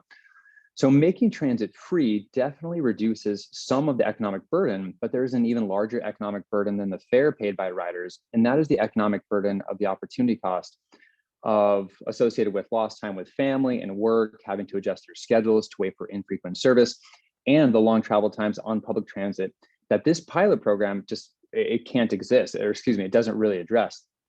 So this is why we find that, as people's socioeconomic status improves, transit riders, which make up approximately 2% of all commuters, switch their transportation mode to cars so they can experience the same flexibility and efficiency and enhanced access to opportunities that vehicles provide, which are enjoyed by 98% of the commuters. So from the perspective of wanting to provide as great as equitable solution as possible, I would like to offer a substitute motion in that we expand the pilot program to youth to be under 24 years of age, and also direct staff to evaluate a pilot program that would offer free transportation passes on shared ride services such as Uber and Lyft and low emission vehicles to the same underserved population that we're targeting right now. I second that. Second. Okay, so we have a motion, a substitute motion and a second, and we still have Mayor Huebner. Go ahead, Mayor.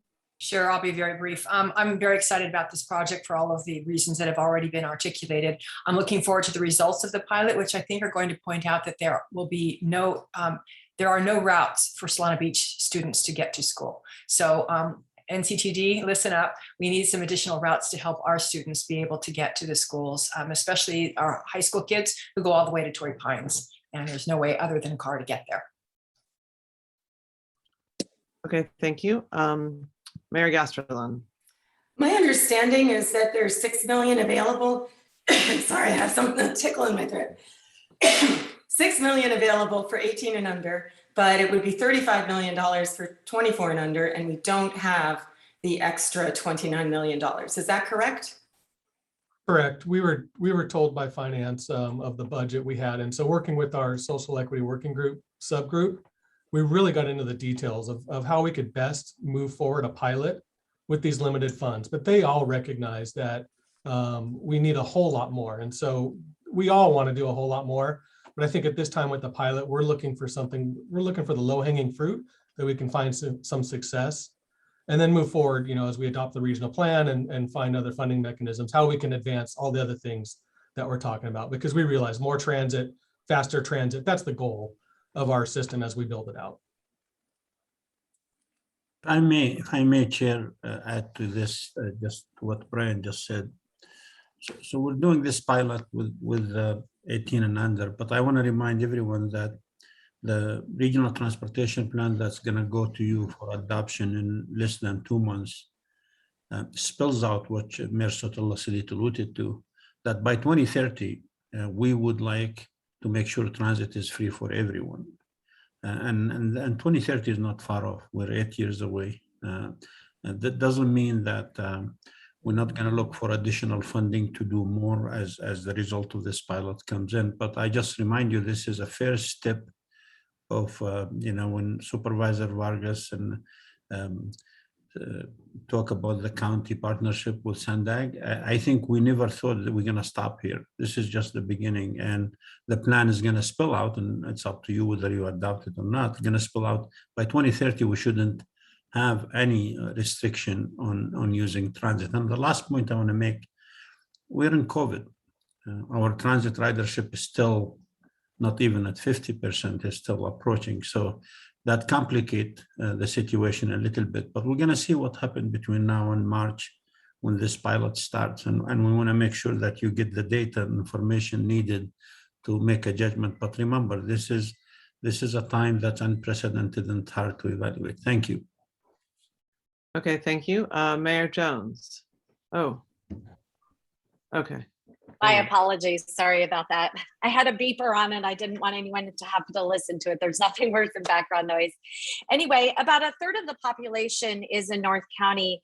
And, I did hear one speaker from CSU San Marcos. We have about 16,000 students at CSU San Marcos currently, and about 20,000 at Palomar College. So I have a lot of students coming in on a regular basis. I also have about 20,000 students for San Marcos Unified School District, which there are no school buses and there are no opportunities or options for any of them to get to school through a bus program. So when we're talking about kids getting to school, I can tell you there are 0 options in North County right now today. So when I'm looking at this program, it doesn't serve my city, I can tell you for sure. And I know that North County Transit District did speak up, and that's based on the current program and what our options are. Mostly North County is very rural for the most part, as I mentioned.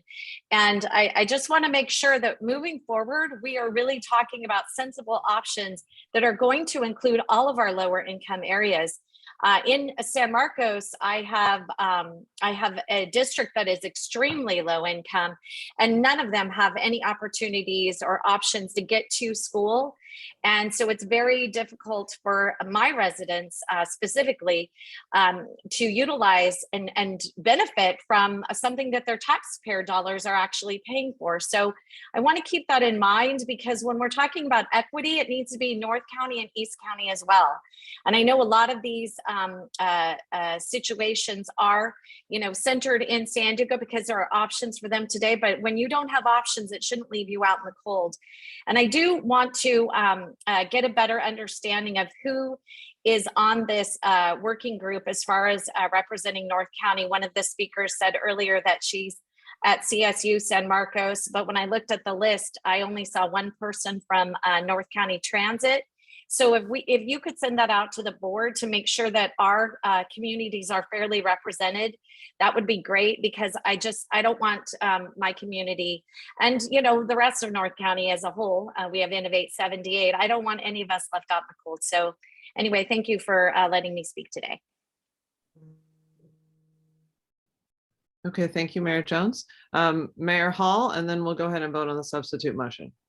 Thank you, Chair. And first of all, I'd just like to say in Carlsbad, we're really strong on the bicycles and the bicycle program. That is really taking off, but that isn't what we're talking about today. We're talking about transit and how to help our youth get onto transit. And I just like to remind everyone, transit's failing. Whether we want to believe it or not, transit over this last 5 years is failing. Our numbers are down. We just heard a number from our director of more than 50%. So what is a better way to invest in the future than help our youth get what they need to get to work, to get to school? So the number of 24 to me is a realistic number.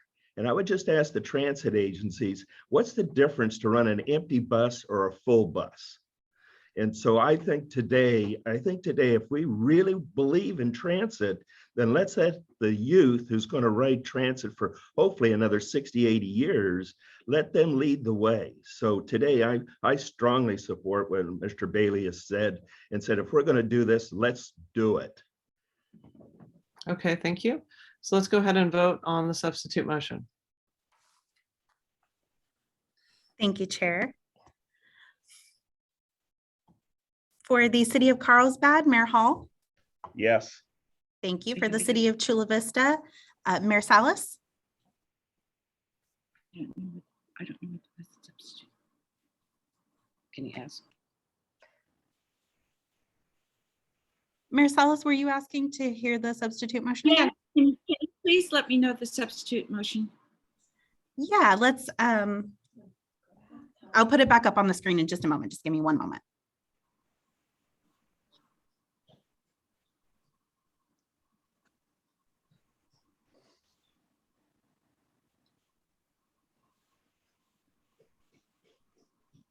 Okay, I'm just going to read it aloud. So the substitute motion was to, 1, create new overall work program project element number 3505000 for the early action transit pilot project. Program $2.13 million of congestion mitigation and air quality improvement funds to fund the project. And 3, expand pilot program to 24 and under and add additional opportunities to the same underserved population to use Lyft, Uber, and related services.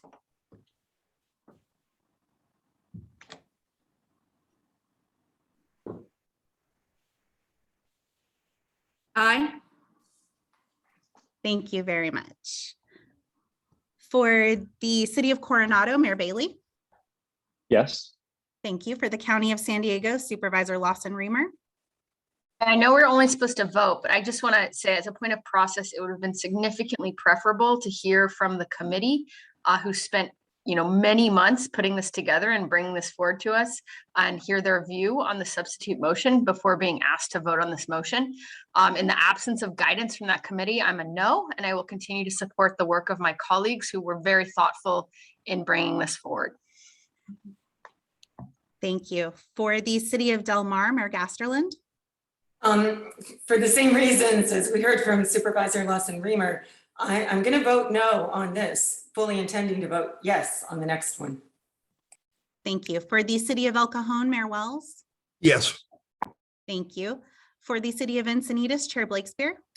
No. Thank you. For the city of Escondido, Mayor McNamara. For the same reasons as Supervisor Lawson Reamer, I'm going to have to vote no. But I would like to vote yes eventually for under 24. I support that.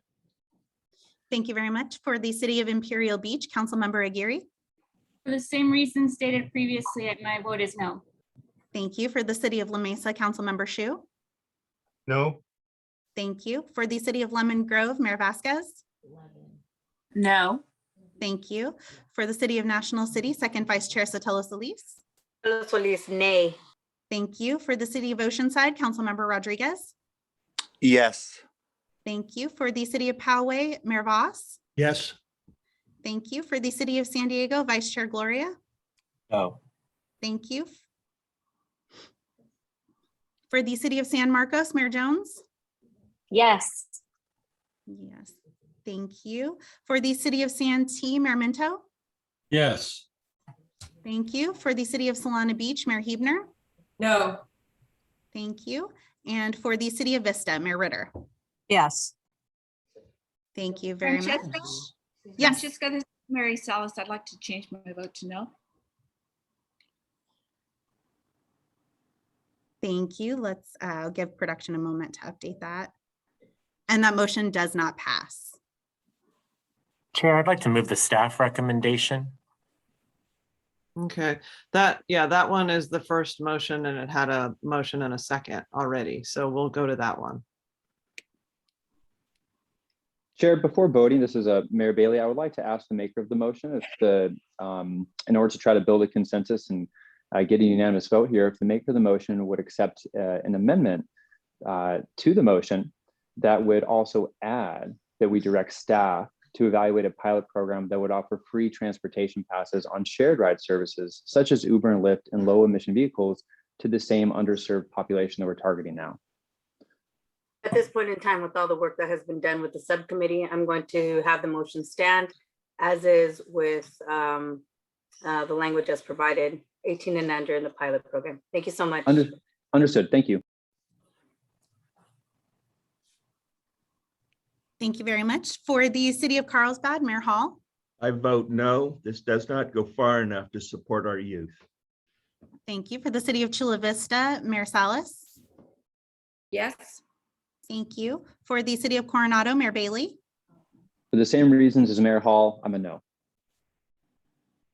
Thank you. For the county of San Diego, Supervisor Lawson Remer. Yes. Thank you. For the city of Del Mar, Mayor Gasterland. Yes. Thank you. For the city of El Cajon, Mayor Wells. No. Thank you. For the city of Encinitas, Chair Blakespear. Yes. Thank you. For the city of Escondido, Mayor McNamara. Yes. Thank you. For the city of Imperial Beach, Councilmember Aguirre. Aguirre, yes. Thank you. For the city of La Mesa, Councilmember Shu. Yes. Thank you. For the city of Lemon Grove, Mayor Vasquez. Yes. Thank you. For the city of National City, Second Vice Chair Sotelo Solis. Yes, exclamation mark. Thank you. For the city of Oceanside, Councilmember Rodriguez. No, this doesn't go far enough for our youth, for our college students, and to increase ridership. And there's still a lot more that needs to be done. Thank you. For the city of Poway, Mayor Voss.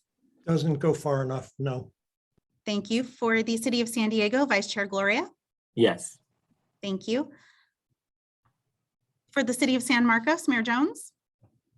Mayor Jones, my kids do not have any opportunity to get to school currently, and not adding rideshare does not help them out, and none of my almost 40,000 students to get to college.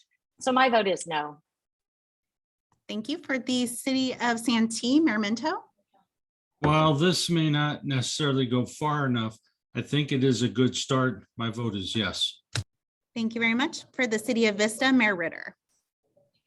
Oh, I for the same reason as San Marcos, the colleges and things out there, I think we don't go far enough. So my vote is no.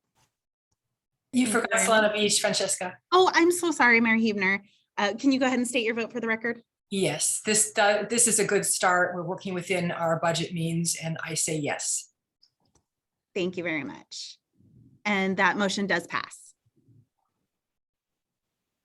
Okay, thank you. There are two of you with your hands up, but we're going to move to the next item. I think that might be just a relic from the last item.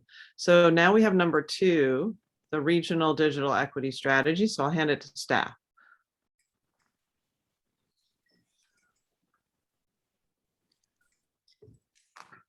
All right, good morning.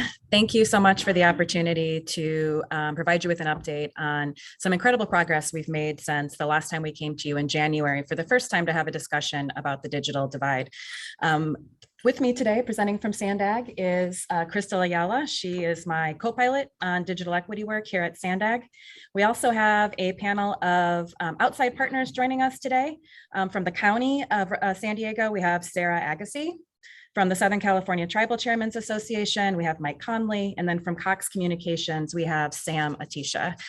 These are all of our partners on the Digital Divide Task Force. So first, just a quick reminder on how we got started down this path. Many of us rely on technology for our daily lives. It's something that we completely take for granted. We don't even realize how much we use technology throughout the course of the day. But then along came the global pandemic, and it really shined a light on the digital divide. People who were able to connect to the internet, who had a device at home, made the transition into a virtual environment relatively easily.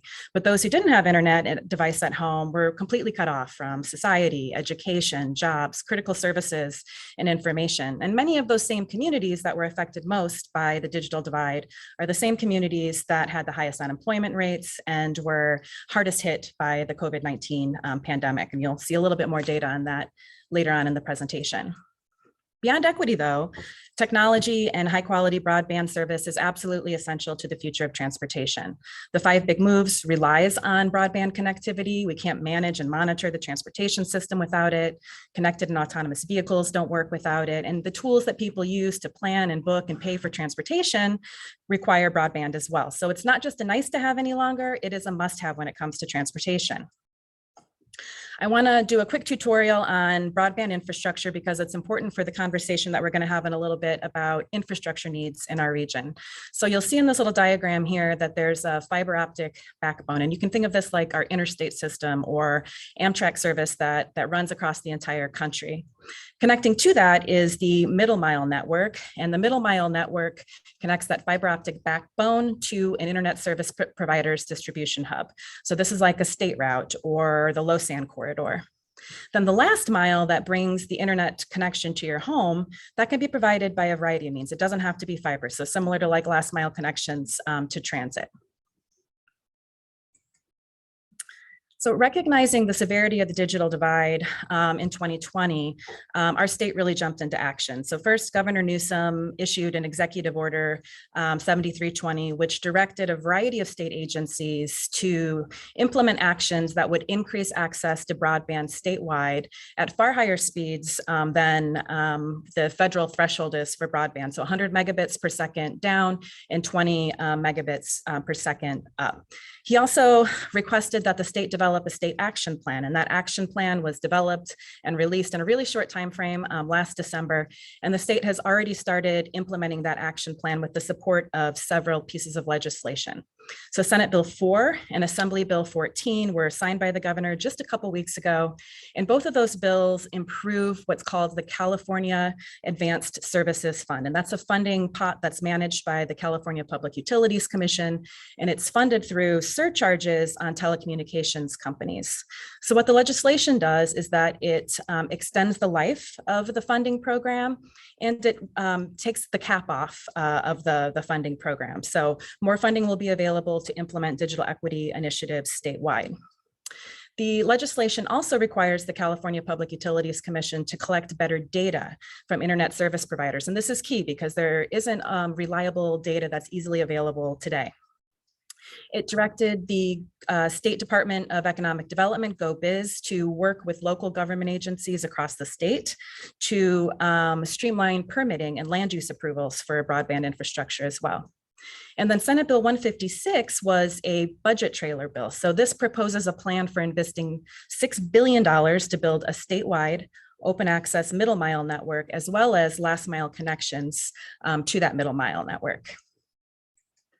We also took action in our region. So you, the board of directors, adopted a resolution back in January committing to working together to close the digital divide and to develop a digital equity strategy and action plan. And we immediately formed a digital divide task force. This is a multidisciplinary group of public sector, private sector stakeholders that supported us with the development of that strategy and action plan that we're presenting to you today.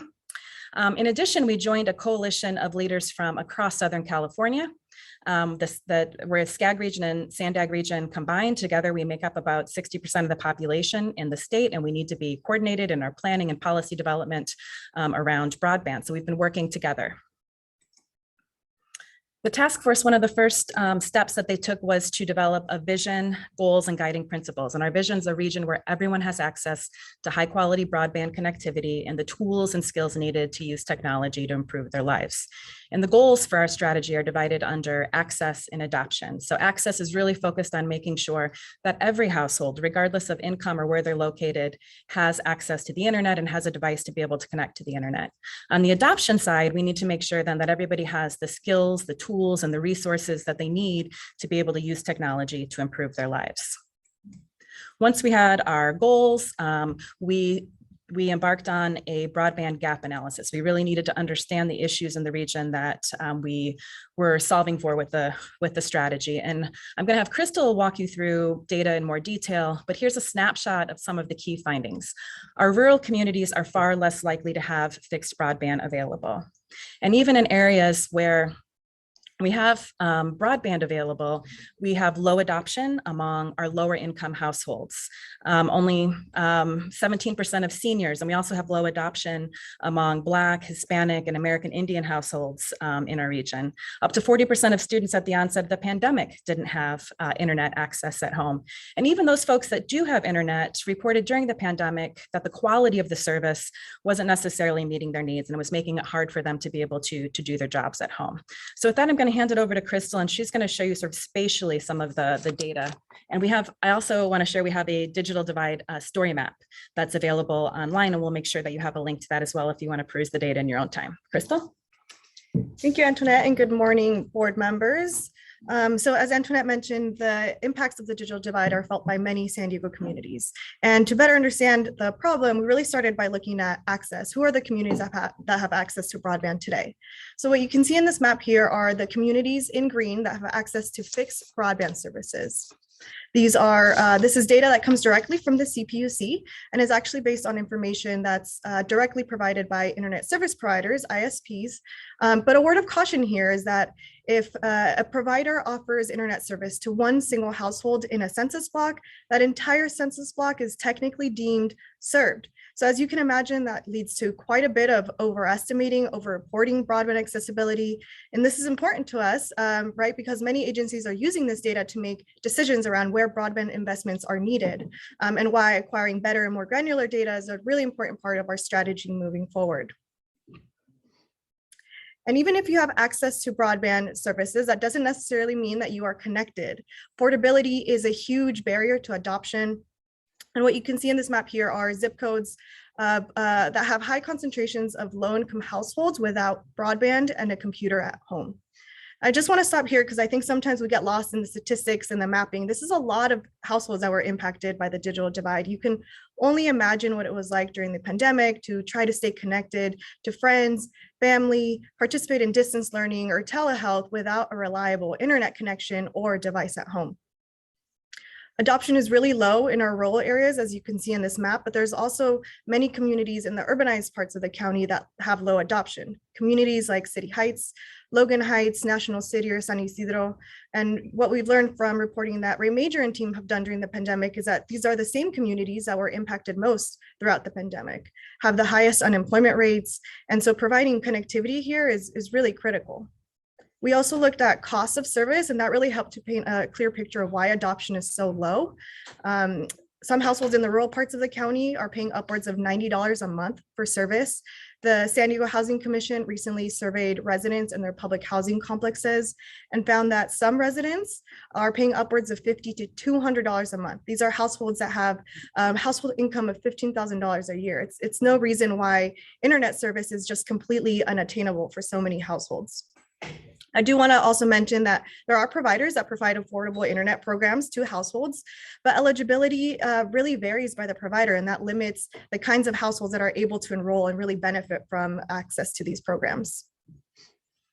When we looked at the number of providers that serve the region, it became really clear why cost is so high. There really isn't much market competition. Most of the county is served by one, maybe two providers, but if you live in the unincorporated parts of the county, your options are just incredibly limited. All right, so now turning to the infrastructure side of the equation, as Antoinette mentioned, this is a really important piece of the puzzle because today it provides much of the underlying infrastructure needed to connect internet to our homes and our businesses. Unfortunately, there's no publicly available data set on the location of privately owned fiber, but with support and assistance from the CPUC and Caltrans, we were able to identify census blocks where there is fiber present. So that's what you're seeing here in dark blue in the map. Now, that doesn't imply that the fiber is being used to provide internet service, that service quality is good. It could simply be passing through, but it does help to paint a really clear picture of where there are gaps in that backbone and middle mile network. Lots of gaps in our rural areas, but there's some really obvious holes in the urbanized parts of the county as well. Now, in addition to privately owned fiber, many government agencies like yours have also invested in public fiber to connect public facilities like traffic signals. And so what you're seeing here is a map of the fiber ring that the transportation agencies in the county have built. And this fiber ring provides redundancy and reliability for transportation services. And public fiber like this one can actually be better utilized to increase market competition, improve service options, and lower costs. On the rural side, one of the ways that we can help fill gaps in the infrastructure is by integrating conduit and fiber into public infrastructure projects. And we're already doing that now, thanks to action that you, the board, took earlier this year to approve budget for a Dig Once demonstration in partnership with Caltrans and the County of San Diego. The county will talk about that in just a minute, but it's really providing really critical infrastructure along 18 miles of rural corridor. Now, one of the challenges with infrastructure deployment is permitting. And so to get a better sense of this, we interviewed ISPs and jurisdictions and found that there's some really early opportunities for us to make some improvements to local permitting and policy practices. Creating consistencies is something that we heard from many jurisdictions and ISPs as being a key strategy for us, as well as creating standardized processes and streamlining efforts, especially to accelerate deployment of broadband in areas that are needed most. So I've teased out a few of the strategies already, but I'm going to hand it back to Antoinette to walk you through the approach we've laid out in the strategy.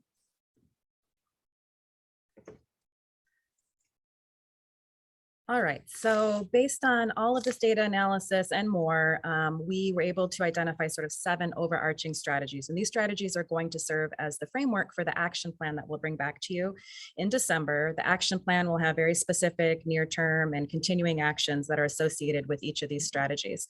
I'm not going to go into every strategy in detail today in the interest of time, but in summary, infrastructure is essential. We've got some work to do. So we want to work with all of our public and private partners to build out that critical infrastructure and really codify Dig Once as a common practice in the region. We also have to establish agreement that broadband is an essential public service. It is not an amenity any longer. People rely on it and it should be treated like other essential services. So that means that all levels of government need to plan for it, develop supportive policies, and really establish those permitting practices that will lead to development of broadband infrastructure in the areas of greatest need. So we look forward to working with all of you on implementing those best practices. On the adoption side, we really need to build capacity across all of the organizations that are working to advance digital equity through digital literacy training and getting devices to families needed and accessibility programs. A critical component of our strategy is more and better data. We need to be able to identify very specifically where the areas of need are, but we also need to be able to monitor our progress with the action plan. And then last but not least, probably most important is partnerships. We really need strong partnerships across government agencies and private sector providers. We've been working to develop those relationships and build trust, and I'm very pleased now to hand it over to several of our partners to share their experience today. So I will hand it off first to Sarah Agassi from the County of San Diego. Sarah? Thank you so much, Antoinette and Crystal. It is wonderful to be with all of you this morning. As Crystal and Antoinette have mentioned and shared already, the thing that has provided us with clarity and certainty during the pandemic is that broadband connectivity is truly critical infrastructure for us, our community, and our residents. And the opportunity that these 2 years have also provided us is really that certainty of recognizing that it's a shared responsibility between public, private, nonprofit, and our CBOs on how we come together to really address the disparities and inequities that we see as it relates to broadband connectivity, as we see it as a necessity for purposes of where we are today as an infrastructure need and certainly into the future. And so with that, if we could go to the next slide. Many of our rural communities and areas, as you saw some of the statistics, really do not have that same access to internet speed, coverage as the urban or suburban areas, but yet in our urban and suburban areas, we also have some of those challenges when it comes to internet connectivity and the level at which we need it to function for work, for learning, and for what will be the future of telehealth and so many other things that are needed for our communities. And the way for us to really ensure that we address these issues and that we address them in an equitable way to deal with the disparities that we see is to really understand the community needs, really going, as was mentioned, from census tract to census tract to see what are those disparities. Is it an issue of infrastructure need? Is it that the speed isn't where it needs to be? Is it accessibility, affordability, or that digital learning that also needs to occur? And so as we look at that, the digital equity strategy and action plan and the work of the task force, which the county has been very much engaged in under the leadership of Sandag and all of you, is really critical for us to have that path forward in order to be able to provide that successful deployment and adoption in our region to improve the quality of life. So what are we doing about this? The Caltrans, Sandag, and the County of San Diego have identified some opportunities for us to achieve those mutual benefits of where we're moving forward with roadway projects, that we can also look at how we move forward with the fiber optic cable that's needed at the same time that those roadway projects are taking place in order to be able to expand that broadband connectivity and service. So looking at our next slide, specifically State Route 67 is an area that, as Antoinette and Crystal mentioned, we are moving forward with a demonstration project, thanks to your board support as well, where we're looking at really the communities of Lakeside and Ramona, 18-mile stretch of roadway. Caltrans had a road project moving forward and provided that opportunity for us to be able to, at the same time, move forward with the fiber optic cable infrastructure needs. And in turn, as we look at that, within 5 miles of SR 67, we have 225,000 residents when we're looking at our unincorporated communities and our tribal community members who live within that area, that having that fiber cable optic there will provide those opportunities for that strength and connectivity.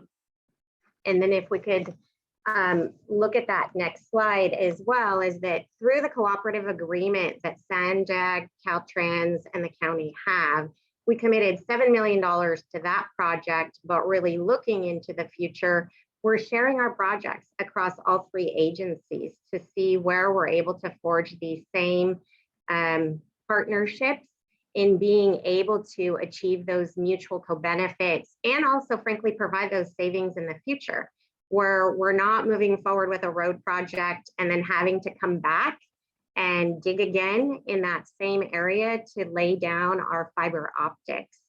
And then as the county, we are also looking at replicating this same process for our own county maintained roads to be able to achieve those co-benefits. Looking at that next slide, another aspect for us at the County of San Diego that we are moving forward with, we are embarking on an assessment of the unincorporated community, really taking a look at where do we have infrastructure, where do we need the infrastructure as far as the gaps are concerned, and then to look at connectivity and speed, and then also accessibility and affordability so that we can identify the gaps. And then we can also work with our private sector partners to see why or how can we address the broadband connectivity needs and to bring the private sector into those communities. And then of course, all of that really enhances all of the things that we see there on the slides for purposes of employment, schools, telehealth, all that's to come into the future for purposes of 5G. And then also our transportation system. So as we move to the driverless vehicles and all of those other things to come, how are we laying the foundation for the technology needs to make those as successful as possible? And then also enhance our public safety services as well. And then just as the last conclusion slide, we really look forward to the continued partnership and appreciate Sandag's leadership. We are there every step of the way in this journey for our entire region, and really appreciate the time with you today. And I'm going to hand it to Mike Connolly with the Southern California Tribal Chairmen's Association. Thank you, Sarah. Thank you, Sarah. Can you hear me? We can hear you, Mike. Thank you. Okay, great. Thank you. Good morning, board members, staff, and members of the public. The Southern California Tribal Chairmen's Association is a multi-service nonprofit corporation established in 1972 for a consortium of 24 federally recognized Indian tribes in Southern California. The primary mission of SCTCA is to serve the health, welfare, safety, education, cultural, economic, and employment needs of its tribal members and descendants in the San Diego County region. A board of directors comprised of tribal chairpersons from each of its member tribes governs SCTCA. SCTCA currently participates in several committees of SANDAG and has advisory representatives on this board, Chairman Cody Martinez of the Sequan Band of the Kumeyaay and his alternate chairwoman Erica Pinto of Mole Indian Village. The 18 reservations of San Diego County are spread out over a wide area from the Riverside County border to the international boundary. As such, there is a wide range of access to broadband services, but generally it can be characterized as limited and challenging. SCTCA has worked for over 10 years to increase the capacity and access of tribal communities to broadband. In 2009, the Tribal Digital Village was launched to begin providing access. And the first slide you see there is the backbone of the Tribal Digital Village. Next slide.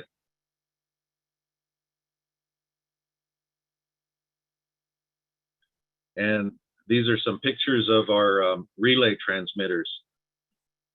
The access to the internet has become more urgent with the COVID restrictions. They've had a direct impact on our businesses, education, and healthcare on the reservations, and that has caused us to accelerate our efforts. Next slide.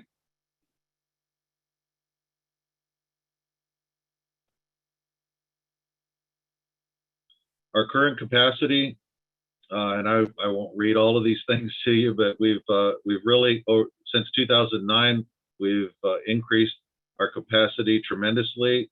We still have got a long ways to go on it. Southern California Tribal Chairmen is actively working with SANDAG, Caltrans, and the County of San Diego to identify opportunities and timing of possible deployment aligned with other infrastructure projects. And as Sarah mentioned, the Highway 67 project, one of our member tribes, the Verona Reservation, has been looking at the opportunities there of piggybacking the fiber optic routing through the same right of way where they're doing the road construction. Next slide. We're also looking at creating a digital training center so that we can have employment opportunities that can also be a part of this as we further develop the capacity for the internet access. We're coordinating existing infrastructure and fiber deployment to increase the access for our rural communities. We're trying to identify ways that we can save money utilizing already existing timelines and construction schedules. So we are part of the work with SANDAG on the digital divide. We're continuing to look for partnerships and relationships to develop solutions and to help eliminate the divide in our communities. That's it. Thank you. Thank you, Mike. Next up is Sam from Cox. Thanks, Antoinette and Crystal. Appreciate the opportunity. Chair Blakespear, SANDAG board members, Hassan, really happy to be here today representing Cox and really telling you our story. And we have been committed to partnership to solve the digital divide. If we go to the next slide, I know there's a lot of data and you heard a lot of data here. And I think that idea of reliable data is really important. Just to put another data source out there, this comes from the CPUC, the FCC, the California Advanced Services Fund. By the time you look at where connectivity is today and the projects that have already been funded, it really is down to about 1% of households that are going to be requiring funds to get access. So for Cox, our focus has been on adoption. And I think that importance of finding reliable data is very important, and really the need for significant public-private partnerships, working together, sharing information, as you heard from other speakers, developing new solutions, and leveraging existing successes to build and bridge the digital divide together is really important. We started offering gigabit internet speeds in 2015 in San Diego, yet the FCC and the CPUC only list us as 25/3. So again, that data is really important, and that's why it's important to get reliable data before we move forward on developing any plans for adoptions or access or figuring out how to fill the divide. And so Our focus right now has been on executing an NDA with Sandag, which we did, and we're really excited, and we're sharing our mapping data with Sandag. And it's clear after 25 years of the internet being available that there is a big focus and a need for adoption, and whether it's affordability programs, device access for people that don't have devices, digital literacy, awareness of what's out there in terms of programs that provide subsidy. It's really important we focus on this area, and we do it through a partnership approach. And at Cox, we've really been all about partnerships. We've even created a partnership portal. Encourage you to go out and take a look at it, where we have a lot of data on how you could be a partner to really get the message out on our affordability programs. During the pandemic, I just want to highlight one program of a public-private partnership. I see Mayor Gloria there, and I saw Council President on earlier. The city of San Diego around the Promise Zone, that's where our headquarters is, 805 and 94. Very big interest on standing up community access, Wi-Fi access, figuring out where the gaps were, partnering with the city of San Diego. Cox was able to work through a number of opportunities, and we're pleased that we have launched more than 255 Wi-Fi access points in the city of San Diego, mainly around the Promise Zone under the brand San Diego Access for All. And in fact, 1 month alone, we had more than 80,000 people sign on to those access points. And we've created a digital divide liaison person that's working with the community to figure out what more we need to do. One of the opportunities was to build a technology center at the Jacobs Center, which we have. And so I'm throwing that out there to let you all know we are willing to partner with all of you on a city by city, area by area basis to solve the digital divide. We feel it's very important, as well as what we did during the pandemic with schools. We had more than 7 school districts say we want to pay for our kids, and we were able to sign 7 sponsored service agreements directly with school districts where they were able to pay for access for their kids. In fact, San Diego Unified, with all the work we did, achieved 98% connectivity of kids being able to connect to their online learning platform. So I know we have more work to do. If we go to the next slide, I really just wanted to highlight 2 different sides here. The Connect to Compete and Connect to Assist are Cox programs. These are programs, Connect to Compete has been going on for more than 10 years. It's our focus to make sure every school kid, K through 12, has access to the internet. $9.95 a month program. We have more than 250,000 people have connected to the internet on this program, many of them first-time internet users. And we know we have more work to do, but over 150 events and partnerships we've had over the last several years of really getting the word out on this program, and we're very excited about it.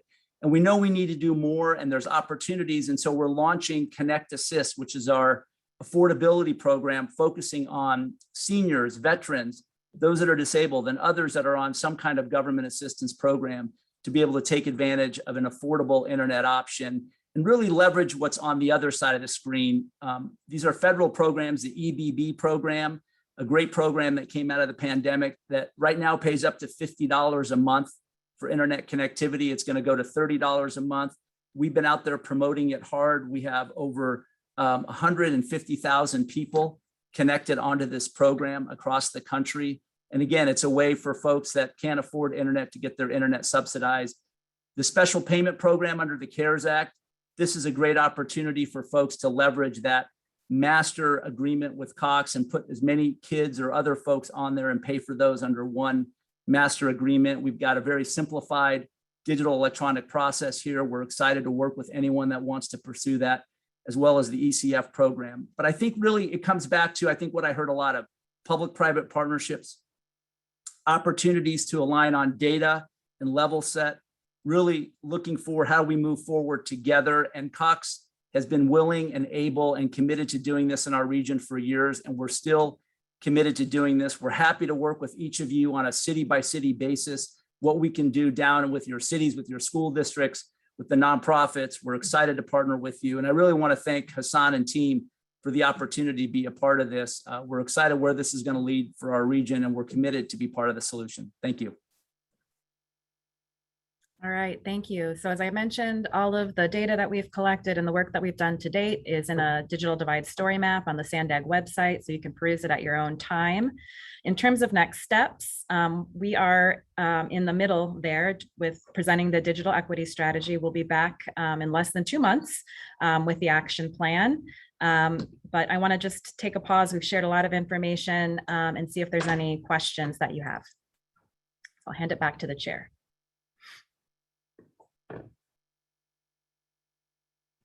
Okay, thank you. Sorry, I was trying to get off mute there. Let's see, we do have Mayor Hall with his hand up. Let's see how many public comments we have. Thank you, Chair. We only have one member. Oh, I apologize. 2 members of the public with their hands up. Okay, Mayor Hall, do you have a quick question? I was just, we heard from Cox. Have we reached out to all the other providers, Spectrum, AT&T, and tried to build working relationships with them? Yes, Mayor Hall, they're all on our digital divide task force. We have Charter, we have AT&T, we have Verizon, we have Cox. I'm sure I'm missing. Yeah, we're also building relationships with some of the mobile carriers as well. Okay, and then my second comment is, have we reached out to the school districts to see if they have specific needs? Yes, County Office of Education is on our task force. San Diego Unified is on our task force as well. Chula Vista School District is on our task force. So we are well represented by school districts. And I just know I have 2 granddaughters and what they've been through over the last 2 years and trying to come up to speed with electronics. And I know that the school districts have gone a long ways to provide devices and so on. And I guess the only other comment I have is you talk about speed, and I think they used 100 megabytes at the beginning. In today's world, I don't know that 100 megabytes is going to get us there. And I'd just like to make that comment when I'm going through the data, but well done. Thank you, Mayor Okay, Hall. thank you. I see 3 of you have your hands up. I really want to thank the panelists for coming today. And I'm sorry about the delay getting started. I hope that didn't in too much impact everyone's schedule. I do want to call on the public comments and then we'll go to board comments. So let's go ahead and take those. Thank you, Chair. We have 3 members of the public with their hand up. First will be Sunny Wright McPeak, and Sunny will be followed by Terry Loftus. You can go ahead whenever you're ready. Thank you very much, Chair, Mayor Blakespear. It's great to be back with you and your colleagues at SANDAG. I had the pleasure on January 29th of participating when you voted unanimously to start this initiative. And ironically, that meeting followed the discussion on equity that I now have had the opportunity to sit through this morning, and so appreciate the SANDAG leadership. I'm here to endorse this action plan, commend the work that your staff has done, and the leadership that you at SANDAG have brought to this entire endeavor. It is really an honor to work with SANDAG. As I shared before, I just want to say that the California Emerging Technology Fund views the access to digital technology as a 21st century civil right. The digital divide is just another manifestation of the economic divide, all rooted in systemic racism, and so it's really fitting. This particular item follows your previous discussion on equity in transportation. I also just have to commend your team at SANDAG. It is such a pleasure to work with Executive Director Ekrata, with Antoinette and Crystal, and working with the entire team that you have, Tessa, Robin. It is just hugely a pleasure. I call your team, the A1 team in California, and when they join forces with SCAG, it is definitely the dream team of California. You're leading the way. Sarah, Mike, Sam did an excellent job. What of amazing work since January. Task force report that you're seeing today, the work on SR 67 with San Diego County stepping up, and also the RFP that is about to go out. So Mayor Hall can be assured they're working with all of the private sector organizations. And then a hugely successful task force meeting yesterday, our workshop on publicly subsidized housing. Your leadership is indeed trailblazing. Mayor Hsu said it very, very well earlier. It is leadership that matters, and that's what you're doing. I endorse this work and commend it. You're leading the way for California and the nation. And also Jack, I have to say, Jack is so helpful on everything as well. So thank you, Madam Chair. Thank you very much. Our next speaker will be Terry Loftus, followed by David Graham. Terry, you can go ahead when you're ready. Good morning, board members and community. My name is Terry Loftus, and I serve as the Chief Information Officer and Assistant Superintendent at the San Diego County Office of Education. At the SDCOE, we serve and support the over 500,000 students and 56,000 educators here in San Diego County. And I'm joining today for two core reasons. First, I'd like to applaud SANDAG staff on the presentation just provided, and more importantly, for the work underway on the regional digital equity strategy. As someone involved with multiple groups working to bridge the digital divide, I can share that SANDAG is uniquely positioned to lead this work, and we couldn't be more pleased that the staff and the board have taken up this call. Second point is that we are all aware that the digital divide existed well before the pandemic, and that the pandemic only exacerbated this equity issue for our county, our state, and our nation. Our own metrics pointed to approximately 1 in 5 students not having access to broadband connectivity at the start of the pandemic, which, if you think about it, represents over 100,000 K-12 students in San Diego County. Please let that sink in for a minute. We talk about percentages and totals, all of that is good, but each individual number represents a student with hopes and with needs. 100,000 students is simply an unacceptable number. And while our schools and school districts took on the Herculean task of providing connectivity solutions to students and their families, most solutions simply have been Band-Aids, right? We've had situations where we have issued literally tens of thousands of mobile Wi-Fi hotspots. These types of solutions are insufficient, they're costly, and they're difficult to sustain and manage. In addition, we know, as illustrated in the presentation, that San Diego County still has areas where no forms of broadband communication are available. We have students in our mountainous and desert regions that just don't have any type of connectivity. So this plan it gives myself and my colleagues hope for the solutions, that finally provide for high speed, low latency, reliable, sustainable, and low cost internet connectivity for all San Diego students and families. So joining today again to applaud these efforts, to thank SANDAG staff, as well as all the community partners and vendors that have joined in on this critical work. Thank you very much. Thank you. Our final two speakers will be David Graham, followed by Irina Prokhorova. David, you can go ahead when you're ready.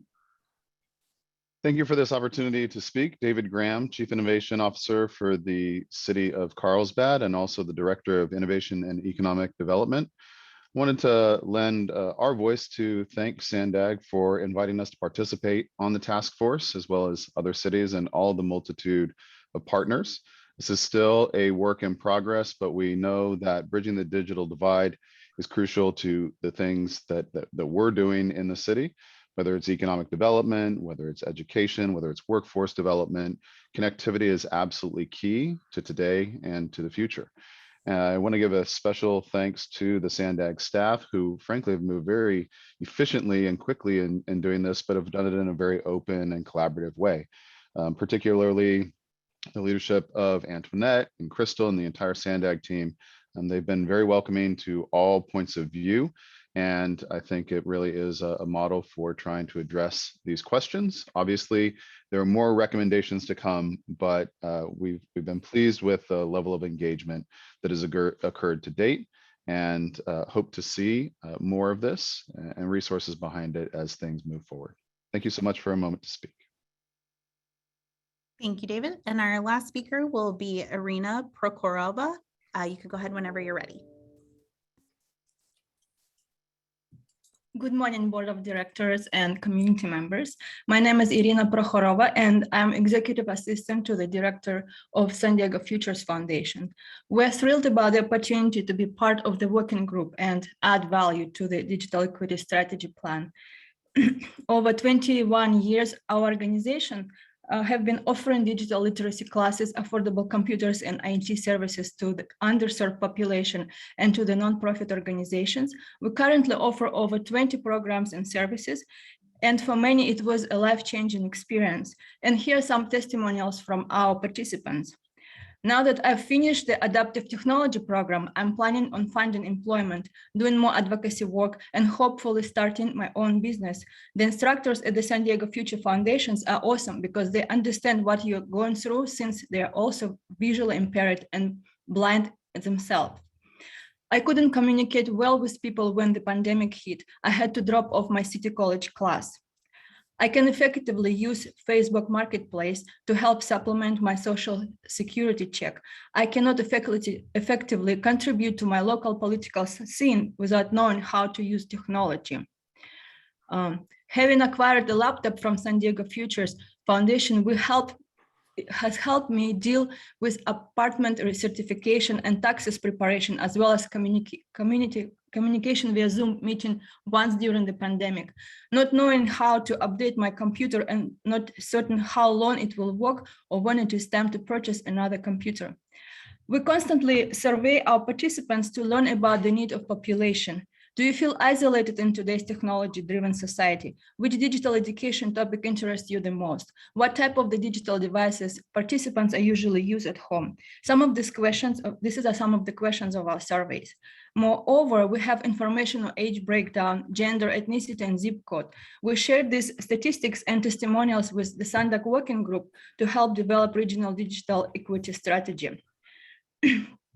In addition, we also have done a comprehensive research about policies and programs that already adopted nationwide and funded in California, such as City of Chula Vista and Long Beach, New York, Washington, Oregon, Texas, and just to name a few. We have provided summary of these practices to SANDAG working group for review and consideration. To have an adapted digital equity strategy is important, and we wanted to support the digital education programs and computer ownership in order to close digital divide among the population groups in San Diego region. And we encourage the board members to support this initiative. Thank you. Thank you, and Chair, that does conclude the public comments. Okay, thank you. Mayor Gloria. Okay, thank you. I will be brief. I recognize we are over and we still have some reports and the consent agenda to get through, as well as non-agenda public comment. I just simply wanted to thank the board panelists for their presentation this morning and for their patience in dealing with previous items. And I appreciate particularly the diversity of the group that is here, having the county's representation as well as our tribal nations. And I just wanted to call out Cox Communications. As Sam mentioned in his presentation, the city has our SD Access for All initiative with Cox. As Sam mentioned, it is going extremely well. I'd be happy to share with any of my colleagues what we're doing in that regard. In fact, I was at a community event last night in Sherman Heights, and the only thing I was really asked while I was there was when are we going to get our SD Access for All nodes so that free public Wi-Fi can be at that particular community center. I think that when you have people demanding that kind of relatively new program, so recent in its introduction, I think says that this is working well. And again, happy to partner with any of our colleague agencies here to try and do that further. But Sam, thank you for Cox's partnership. Thank you again for the panelists, and thank you for your patience again. Let's get to that consent agenda, everybody. Thank you, Mayor. Okay, Mayor Huebner. Yes, I just wanted to offer another provider for staff to work with, and that is Netly, operating as Ting. They reached out to Solana Beach a couple of years ago. We were the pilot project city for them, and they have put fiber optic in every single street in our city. I think Encinitas, you're next. And so please work with them. They're a local company based now in Solana Beach. Okay, thank you, Mayor. Mayor Jones.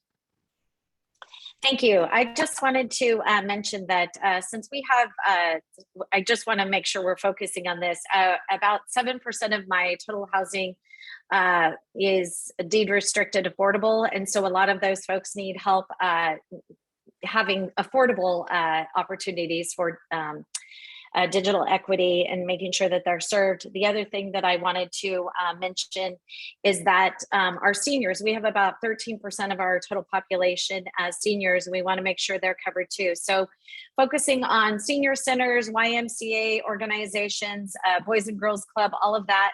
And I know that Cox is currently working with our current San Marcos Boys and Girls Club, but making sure that we're having all of these organizations covered, making sure that we have opportunities for the kids is really important. And then also our seniors. So anyway, just making sure we focus on that moving forward. Thank you. Okay, thank you, Mayor. Gustavo Delarda.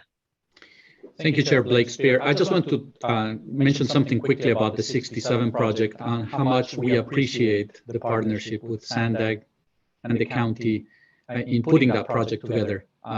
We started with just a paving job that the department had with money allocated from the California Transportation Commission. And working together, we were able to add the funding through the county and SANDAG to be able to include broadband as part of that project, so that when the project ends, people will not only have a good paved road to be on, a safe road, but also the possibility of adding broadband for those hundreds of thousands of people that live along the 67 corridor and in our tribal nations as well. So it's great government at work, pulling our resources together for the greater good. The contract is going to go out to bid next month. We have made some adjustments in the contract to get good bids. We've seen rising cost of construction, so we got to make sure that we get enough bids that are within the budget that we have, which is approximately $35 million for the entire project.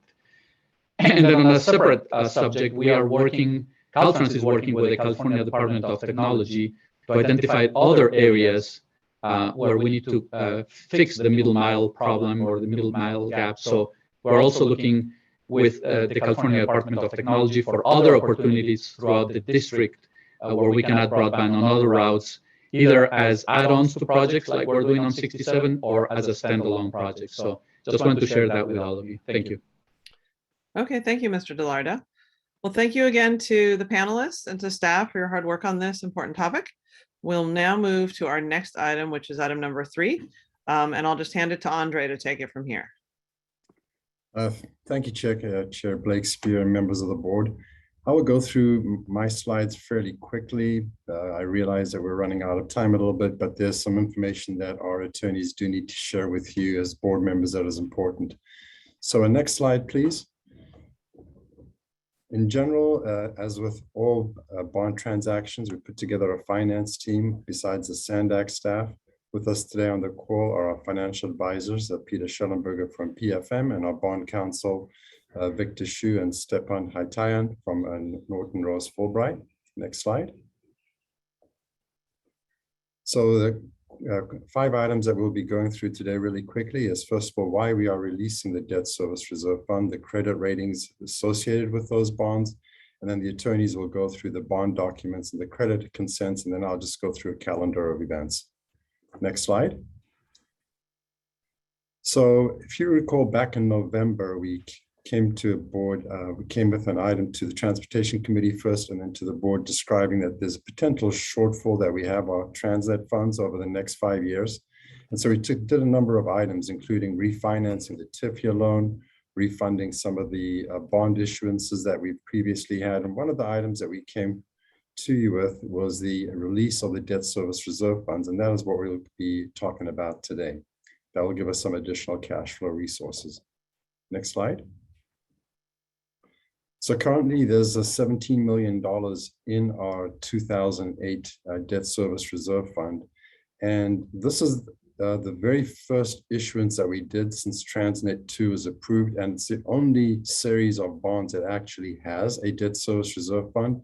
Based on our strong credit ratings, the last 9 issuances that we have don't have a debt service reserve fund. So at this point, we feel that it's a good idea to release these funds and actually put them towards projects. Next slide. One of the things that we want to make sure is with our credit rating agencies that we're not going to get a downgrade because of releasing the debt service reserve fund. And we just had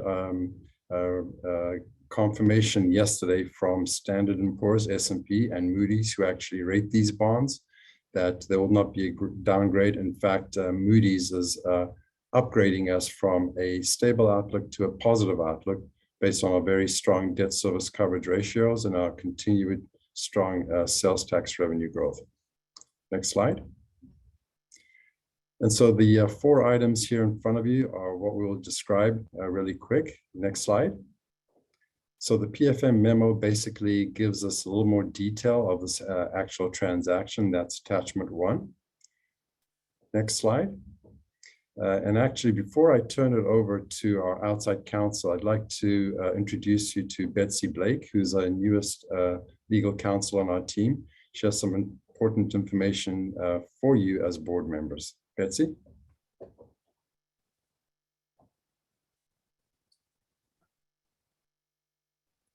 I think Betsy, you're on mute. Thanks, Andre. As Andre said, I am the new senior legal counsel with Sandag, and I'll be making the fiduciary duty statement for the record this morning. As detailed in the report, board members have a fiduciary responsibility to become familiar with the documents related to this proposed bond transaction, to make an informed decision, and to ensure there are no inaccuracies concerning Sandag in those documents. In particular, board members should review the draft remarketing memorandum, which is attachment 2 to item 3. And within that, pay special attention to the commission section and the risk factors section, which begins at page 57 of the PDF. The remarketing memorandum is the primary disclosure statement that investors review in evaluating Sandag and deciding whether to purchase or sell these bonds. In reviewing the documents, you should ensure that to the best of your knowledge, all of the factual statements are correct in all material respects, and that the information does not contain any untrue or misleading statement of a material fact, or fail to state any material fact that would make the information in any of the documents regarding Sandag or the commission misleading. To the extent that you're aware of any inaccuracies, you should make that fact known. When carrying out your fiduciary responsibilities, you're allowed to rely on Sandag professional staff, bond counsel, and disclosure counsel, all of whom are present at today's meeting, to assure that you are in compliance with the anti-fraud provisions of the federal securities law, as long as the reliance is reasonable. In order for the reliance to be considered reasonable, you must first make a complete disclosure of any potentially material mistake or omission in the document that's apparent to you. Second, request the professional's advice as to what disclosure is proper. Third, receive the advice regarding the appropriate disclosure. And finally, you can then rely in good faith on that advice. Sandag's bond counsel and disclosure counsel are here today and will share with you further information regarding the documents and what disclosure is proper. I'll also share with you that our Chief Executive Officer, Hassan Ikrada, our Chief Financial Officer, Andre Dujon, our Strategic Capital Funding Manager, Don Batiste, our Chief Economist, Ray Major, and I as Senior Legal Counsel have all reviewed the draft bond documents, and to the best of our knowledge, all of the statements are true and correct in all material respects, and the information does not contain any untrue or misleading statement of a material fact or omit to state any material fact that would make the information in those documents regarding Sandag misleading. I'll now hand over the presentation to our bond counsel and disclosure counsel at Norton, Rose, and Fulbright, Victor Shu and Stepan Hatayan, to continue explaining the proposed transaction. Thank you very much, Betsy. Attachment 3 is the draft Regional Transportation Commission resolution. It authorizes the commission to proceed with the release of the Debt Service Reserve Fund for the 2008 bonds. Specifically, the resolution authorizes, first, soliciting consent to this release from the banks providing liquidity support for the 2008 bonds. Second, entering into the 12th supplemental indenture, which will formally release all amounts in the Debt Service Reserve Fund to the Commission. And third, preparing a new remarketing memorandum describing the Debt Service Reserve Fund release to investors. I would now like to have Stepan discuss the remarketing memorandum. Next slide. Thank you, Victor. Attachment 2 is the remarketing memorandum. It's similar to a preliminary official statement. The remarketing memo contains financial information, statistics, and summaries regarding the commission, Transnet sales tax revenues, the bonds, and the banks providing liquidity support for the bonds that prospective purchasers of the bonds are likely to need to make an informed investment decision. The commission has retained us as disclosure counsel to assist the commission in preparing the remarketing memo. The information included in the remarketing memo will be reviewed by commission staff, the financial advisor, and the remarketing agents for the 2008 bonds. The commission has ultimate responsibility to ensure that the remarketing memo is accurate, contains all information material to investors, and does not omit any material information. Next slide, please. And Victor, back to you. Thanks, Stefan. Attachment 4 is the draft 12th supplemental indenture. This document amends the Transnet senior indenture by closing the debt service reserve fund for the 2008 bonds and releasing all amounts currently on deposit in such reserve to the commission, which the commission must use to finance capital projects consistent with federal tax regulations. Next slide. As part of the process for entering into the 12th supplemental indenture and releasing the debt service reserve fund, the commission will obtain the written consent of all banks providing liquidity support for the 2008 bonds. Andre, I will now turn it back to you. Great, thank you, Victor.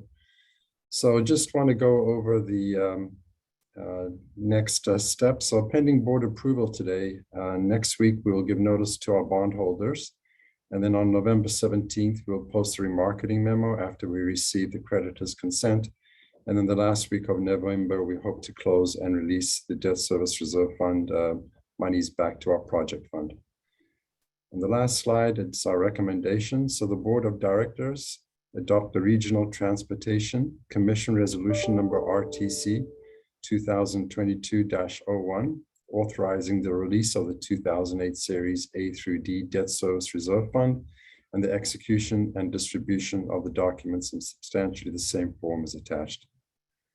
Thank you. And with that, Chair, I'll turn it back to you for any questions that you may have. Okay, thank you very much. Do we have any board questions or do we have public comments, Francesca? There are no public comments, Chair. Okay, Mayor Hall. Yes, the 17 million,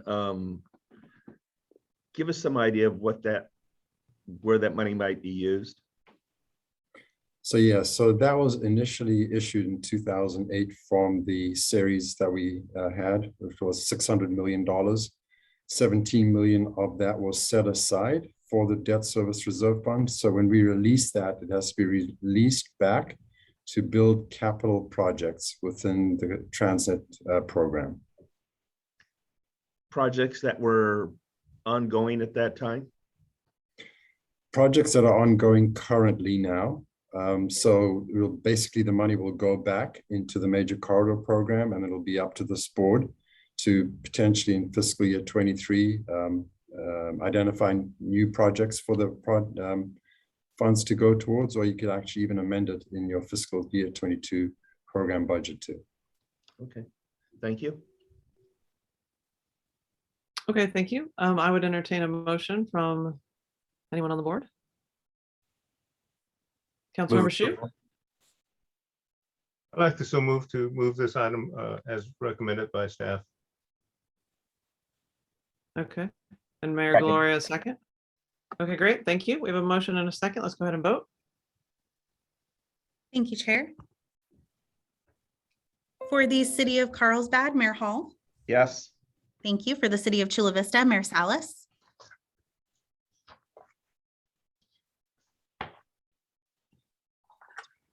I apologize, Mayor Salas is not with us. So the City of Chula Vista is absent. For the City of Coronado, Mayor Bailey.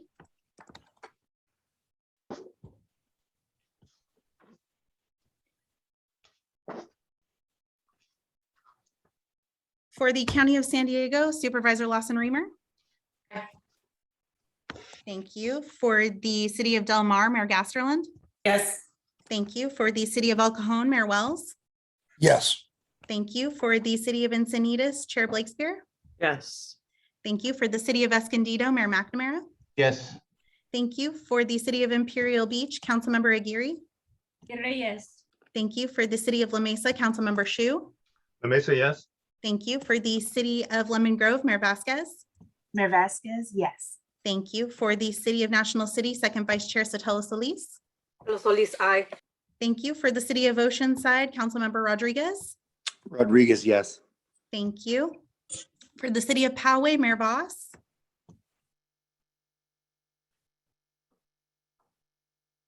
I'll come back. For the city of San Diego, Vice Chair Gloria. Yes. Thank you. For the city of San Marcos, Mayor Jones. Jones, yes. Thank you. For the city of Santee, Mayor Minto. Minto, yes. Thank you. For the city of Solana Beach, Mayor Hebner. Ebner, yes. Thank you. For the city of Vista, Mayor Ritter. Ritter, yes. Thank you. And I just want to come back to the city of Coronado. Mayor Bailey, are you with us still? No. The city of Coronado is absent as well. So that item does pass with those members present. Okay, thank you very much. So next we have consent item number 4. I think Supervisor Lawson Reamer, did you have a few quick comments? Yeah, I actually had some long comments, but in respect of everyone's time, I think we all know that we are in a huge housing crisis. We need to produce around 200,000 additional residential units over the next 10 years. We are not anywhere close. We're doing about 10% of what we should be doing in terms of housing for people making 60 to 120% of area median income. And so this is really an effort to, address the fact that these challenges are arising in large part because we need a regional approach that prioritizes equity and environmental sustainability in our housing strategy. Because quite frankly, if we fail to provide locally appropriate equitable housing solutions, Sacramento is going to attempt to provide them for us with or without the consent of our communities. And this is not what we need to solve our challenges. So the purpose of this subcommittee is to explore other approaches that are voluntary, innovative, and incentive-based to scale up sustainable and equitable housing for a region, which is near where people work and go to school, that can support our environment and climate goals and can support a more robust transit system. So this subcommittee will start a conversation at Sandag about housing solutions that are locally appropriate, equitable, environmentally sustainable, voluntary, innovative, and incentive and investment based. And the purpose here is for the subcommittee to create a framework for having construction and solution-oriented conversations. So I look forward to working with Sandag staff to identify a member from each of the subregions to serve on the committee, and we'll report back on the proposed membership and scope of work to this board at a future meeting. I look forward to working with everyone and all of my colleagues on this really vital initiative. Thank you. Okay, so just to clarify, if you'd like to serve on the subcommittee with our supervisor, then contact staff, contact Francesca, our clerk. Is that right? Contact me or contact Francesca. Francesca, correct. Okay. Okay, great. Yes, I appreciate the energy of board members who want to form organizations of subcommittees to work on our challenges. So thank you for volunteering to jump into this really vital topic. And I hope that you are able to make good progress. So let's see, with that, we have the rest of our consent, where we have all of our consent, including that item 4 through 12. And I would entertain a motion unless any items have been pulled or there are members of the public who'd like to speak. Seeing none, I see Vice Chair Gloria with hand up. Madam Chair, thank you. I'm happy to make a motion for the consent agenda with appreciation to Supervisor Lawson Reamer and looking forward to partnering with her on that initiative. I also just want to make a quick request to staff with regard to item 8. I'd like to ask Sandag staff to work with City of San Diego staff to ensure that as the construction of the Pershing Bikeway occurs, that we're able to take into account the existing cyclists and pedestrians in the area, as well as make sure that we're working with motorists to divert the traffic during the construction period. We'll definitely work closely with you all, but just wanted to put that out there. Again, happy to move the balance of the consent agenda. Okay, thank you. Councilmember Shu. Just want to second the consent item. Okay, so you're seconding his motion? Yes. Okay, great. And then Mayor Hall. I just want to thank Sandag on item 6. This is something that we in North County, especially Oceanside, have been working on for quite some time, like 20+ years. So thank you. Okay, good. A lot of positive stuff happening today. So let's go ahead and vote. Thank you, Chair. And I did just want to note for the record that there were no members of the public that wanted to comment. So on the consent agenda for the city of Carlsbad, Mayor Hall. Yes. Thank you. For the city of, oh, I'm sorry, the city of Chula Vista is absent. For this, the city of Coronado is also absent. For the county of San Diego, Supervisor Lawson Reamer. Aye. Thank you. For the city of Del Mar, Mayor Gasterland. Yes. Thank you. For the city of El Cajon, Mayor Wells. The city of El Cajon is absent.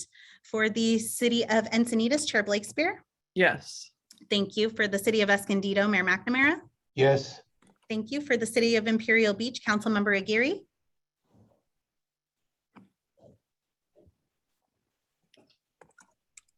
The city of Imperial Beach is absent.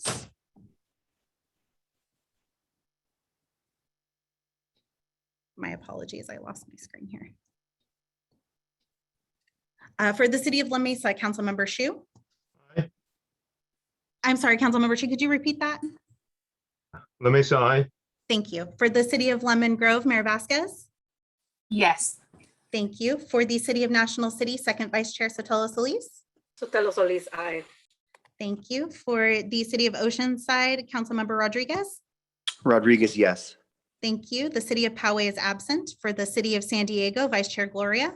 Aye. Thank you. For the city of San Marcos, Mayor Jones. Jones, yes. Thank you. For the city of Santee, Mayor Minto. Minto, yes. Thank you. For the city of Solana Beach, Mayor Hebner. Ebner, yes. Thank you. And for the city of Vista, Mayor Ritter. Ritter, yes. Thank you very much. And that item does pass with those members present. Okay, thank you. Now we're on to our quick CEO report from Hassan.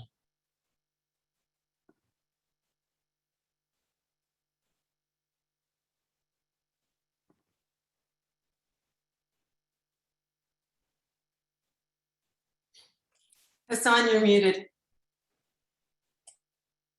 Thank you for the great work you did today on behalf of the region. Appreciate you. A very quick report, less than a minute. And that is just, this beautiful project that we're going to open next month and turn it over to our partner to run. That's the Mid-Coast. We always took pride in the fact that the largest infrastructure project in San Diego's history is on time, on budget. We are falling victim to the supply chain issue you're hearing about. There is certain material for some stairs and some railing that's being delayed. We're feeling optimistic that we're still going to meet the November 21st, but there is a possibility that we might be delayed a week or two. So I'd like Jim Lithicum, in less than the minute we have, to tell the board what's the challenges we are facing. Yeah, thanks, Hassan. You summarized it perfectly. This is a Buy America job, so we're not subject to all the problems with the ships off the ports of LA and Long Beach. But we have our contractor has staff in Wisconsin and in Chicago to make sure that the supplies or the materials for the stairs and for the railings and things like that are being manufactured. And if they have to, they're going to send their own empty trucks to the Midwest in order to ship them back because of the trucking shortage. Like Hassan said, we're confident right now we're going to make it, but we always want to be transparent with you with the risks that lie ahead, as we have been for the past 5 years, and this is definitely a risk. So with that, I'm going to leave on an optimistic note and hope that you'll all join us on November 21st, just 30 days from today, for the start of revenue service. Thank you, Jim. And I just want the board to know you hear today from Antoinette Meyer and Crystal on the digital divide. And these are the rising star of this agency, of this region, but they're not only leading in Sandag, they're leading statewide, like Secretary McPeak said. Honestly, you will be very proud of them, like I am, if you hear them and their statewide leadership. So that concludes my report, Chair Blakespear. Okay, thank you. Now we will go to non-agenda public comment. Do we have any? Thank you, Chair. We do have one member of the public, Al Tarkington. Sorry, hands are continuing to go up. I just want to remind members of the public that this agenda comment period is for anything that is not on the agenda currently. So if you have a non-agenda public comment, Al, you can go ahead when you're. All right, can you hear me? Yes, we can. All right, thank you. Director of Sandag staff, I'm Al Tarkington from Del Mar. I did submit a narrative of the historic beach access to Del Mar, and I hope you have an opportunity to take a look at it. The 130-year history is important. I've lived on Del Mar for over 30 years on 11th Street, and I've observed and watched people crossing the railroad tracks for those 50 years. I've counted the number of people crossing the tracks. It averaged around 200 crossings per day. That's 6,000 crossings per month. 70,000 crossings per year, 3.5 million crossings since I've lived on 11th Street. And how many incidents, deaths have occurred from people crossing the tracks? Absolutely zero. I'm not opposed to some kind of fencing and improved, safer pedestrian crossing over what is there now, but we cannot permit North County Transit District to block off 130 years of public access to the beach. At 11th Street, passenger trains take seconds to pass by. With 20 passenger trains per day, that's only 10 minutes of restricted access to the day. The rest of the day, the bluffs and beaches should be open to the public. And why am I reaching out to you today? Because this is a regional issue. The vast majority of people accessing the Del Mar Beach and Bluff are not the 4,300 residents of Del Mar. They're the 3.3 million residents who live in San Diego County, Santee, El Cajon, La Mesa, Poway, and beyond. And time is of the essence. North County Transit District is about to fence off 1.7 miles of historic public beach access in Del Mar on 11th Street. So thank you for your time and your interest, and please take a few minutes to read the written information I've submitted. Thank you very much. Thank you very much, Al. Next will be Payson Stevens. Payson, you can go ahead when you're ready. Can you hear me? Yes, thank you. Respected Sandag board members, my name is Payson Stevens.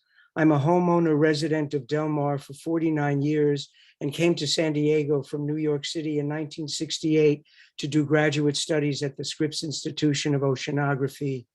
During that period, Dr. Roger Revelle was my mentor. This week, our community presented our objections to the excessive engineering plans of NCTD and Sandag in public meetings before the Del Mar City Council, the Coastal Commission, NCTD, and now you. We delivered our citizens' petition with our concerns and opposition. In just a few days, over 650 signatures on change.org have supported the petition. These must be heeded, including an EIR that objectively critiques your geotechnical reports to assess negative impacts by the recognized procedures. We all realize some engineering is required to protect the tracks and trains before they are removed as soon as possible. What is proposed is extreme. We are in discussions with experts at Scripps to look at the science. Questions like the impacts of rain and irrigation penetrating to deeper groundwater, increasing bluff slides. SIO published research using LIDAR has shown that there are bluff regions that are more vulnerable than others along the Del Mar Beach. They must be explored rather than the wholesale construction of too many 8-foot seawalls that are not needed, will impact sand deposition and beach access. These are just two scientific questions of many not addressed, including sea level rise. Sandag must use objective analysis rather than rely on geotechnical reports with maximum engineering, not open to critique, and to the benefit of private consulting companies. A list of these scientific issues as part of the public record will be sent to you soon, and I would like to know the best way to submit those as red dot reports. The bluffs are the last remaining ones in San Diego, North County, with almost 2 miles to walk and experience the coastline grandeur with cliff and beach access for everyone? Does Sandag want to be known as the organization that has allowed their destruction as proposed? Finally, how will Sandag address the many comments and public opposition to ensure that the planned engineering is halted before its expansion in January 2022? I would appreciate a response to those two questions. Thank you. Thank you. Next, we'll go to Michael Solorio, followed by Drew Caddy. Michael, go ahead whenever you're ready. Hi, good morning, board members and members of the community. My name is Michael Solorio from Ocean Beach, and I'm here with San Diego 350.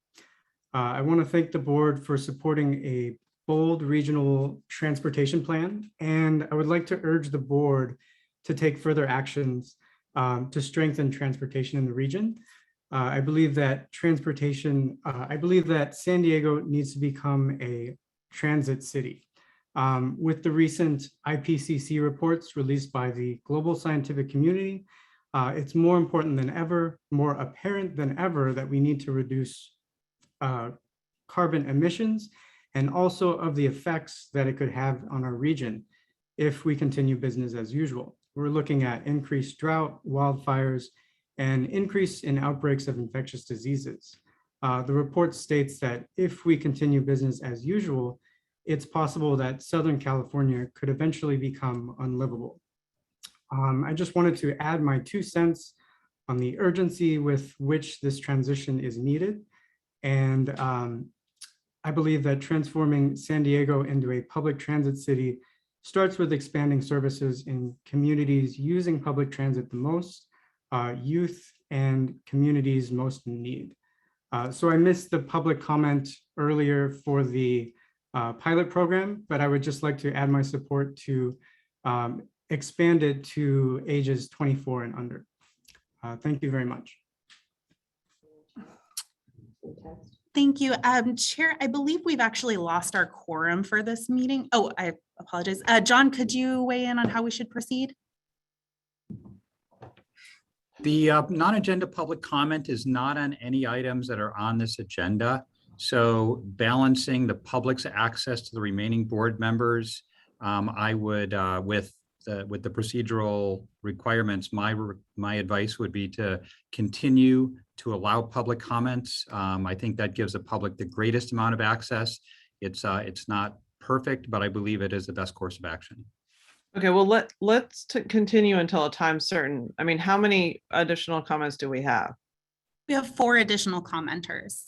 Okay. You can lower the amount of time for those, Madam Chair. Okay, let's have 2 minutes, and we'll make sure that we stay.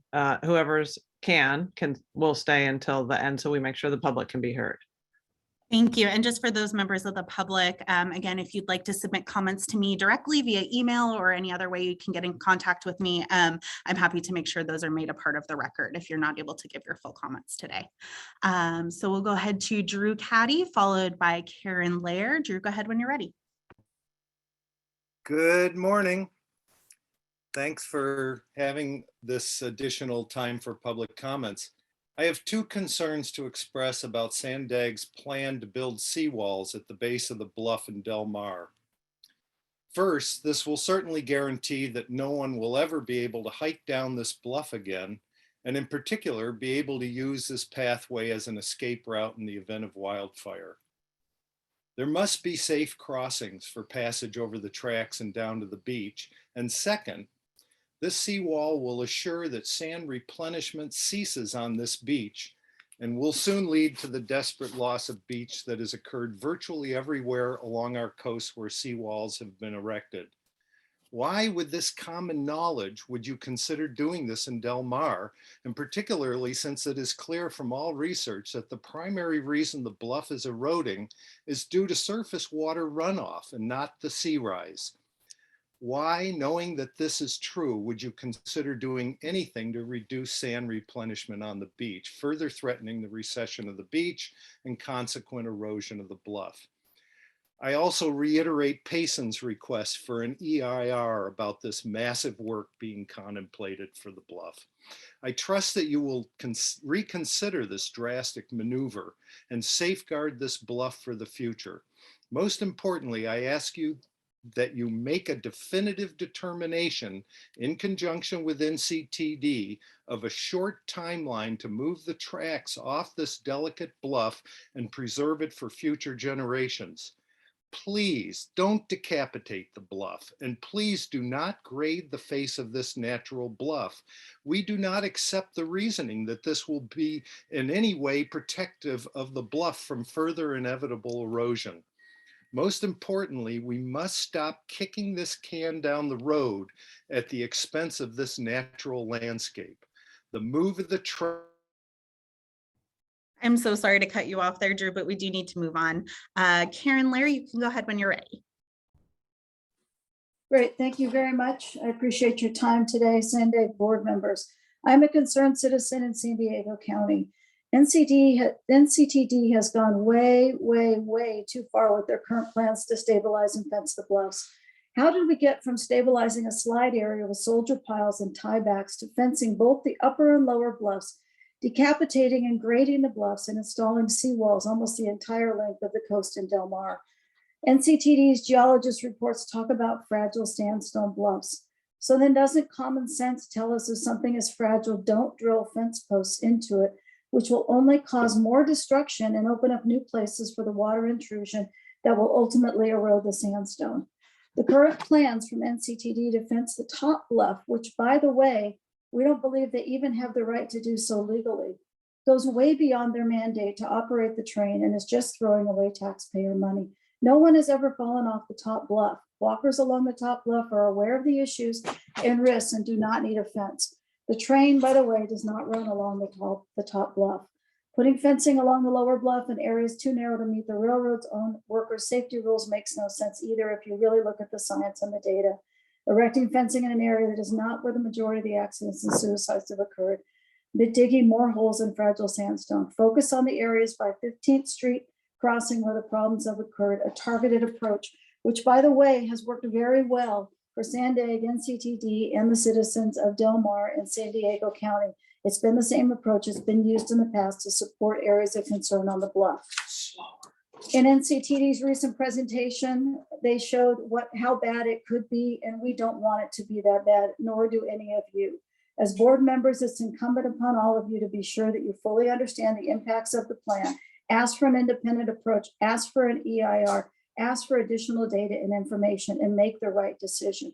Keep the bluffs and the beaches for all of us and for all of those in the next year. Thank you, Karen. Next will be, the name I see is Swice, followed by Ula Rang.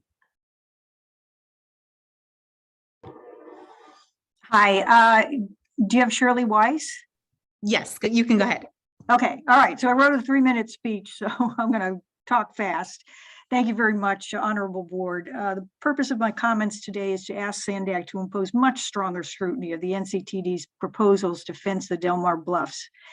In 2019, NCTD devised a preemptive strike strategy against Del Mar and the Coastal Commission by filing an out-of-state lawsuit against them. It sought to override all Coastal Commission or Del Mar oversight and specifically to completely imprison both walking levels of the bluff in chain link fencing, effectively ending 100 years of walking use of the bluff. That lawsuit was opposed. It is stayed. It's in settlement negotiations. NCTD's original plan was outrageous. Its current plan is unacceptable. Why? Because it is destructive, illegal, and unnecessary. The act of drilling extensive holes and adding tons of weight on the upper bluff and lower bluff will only serve to increase erosion and hasten the demise of both. It is counter to the stabilization efforts that Sandag has undertaken. This has been shown in the PowerPoint presentation prepared with experts by longtime resident Laura DeMarco, as well as the pointed comments and questions in the September 30th, 2021 letter of experts, Atlas Technical Consultants. The plan is also illegal. Why? Because NCTD does not have the right to fence the upper bluff. It is undisputed that NCTD does not own the upper bluff. Its rights are limited to a right of way, which is narrowly construed. The right-of-way is limited to the maintenance and operation of the railway. Fencing on the upper bluff is not necessary to the maintenance and operation of the railway. First, the railway is not on the Del Mar upper bluff. Second, no one has ever fallen from the upper bluff. Third, there are no recorded instances of anyone intentionally or accidentally jumping from the upper bluff onto the train. And fourth, the 30 to 40 foot height of the upper bluff forms a natural barrier. Thank you. Our last commenter will be Ula Rang. You can go ahead whenever you're ready. Can you hear me? Yes, thank you. Okay, hi, my name is Ula Camilla Rang. I'm calling from Del Mar. Thank you for letting me speak. I understand the dilemma in regards to the Del Mar bluffs. At the same time as we all want nature to be left alone and flourish, we also would like to keep the bluff standing.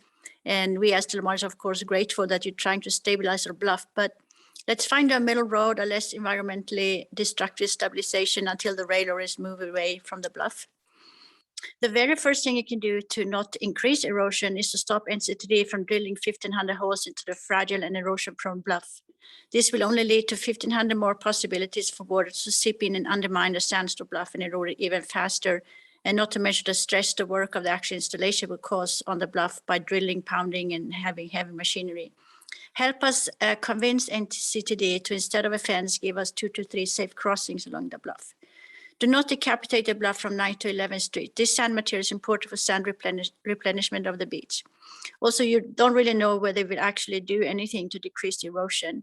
And you say you want to do it to decrease the weight of the bluff. And a very simple way of not increasing the weight of the bluff is to stop NCTD from drilling 1,500 holes that will be filled with heavy cement, steel fence posts, and the actual fence on top of that.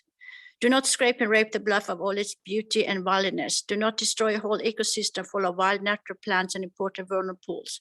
Those are sacred, and before you start scraping the bluff, you need to do an environmental impact report. Do not install a beach wall along the bluff. That is not the cause of erosion. The cause of erosion comes from above, as in runoff water. A beach wall will only deplete the beach of sand, just as we see happening right up near Westward Bay Beach by Malibu. Let's learn from mistakes and not repeat them. Also, not only will the beach wall be disastrous to the beach well-being, it will also be incredibly dangerous for all beachgoers. Imagine being on the beach halfway between Torrey Pines and Del Mar with 2 to 3 young children, and the tide is rushing in, surprising you, and you cannot get up the bluff to safety. As a mother, I cannot think of a worse nightmare. Such a wall along the beach will also be extremely dangerous. Thank you, Ula, and apologies for cutting you off there. Chair, that does conclude the public commenters. Okay. I'm sorry to the public speakers who were cut off in the middle, but it was the time limit, so it just happens automatically. Thank you for everybody's comments. Thank you to the board and to all the board, but all the board who was able to stay here until the end as well.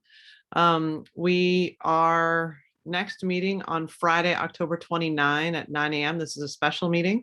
But then the first meeting in November is being canceled. So with that, we are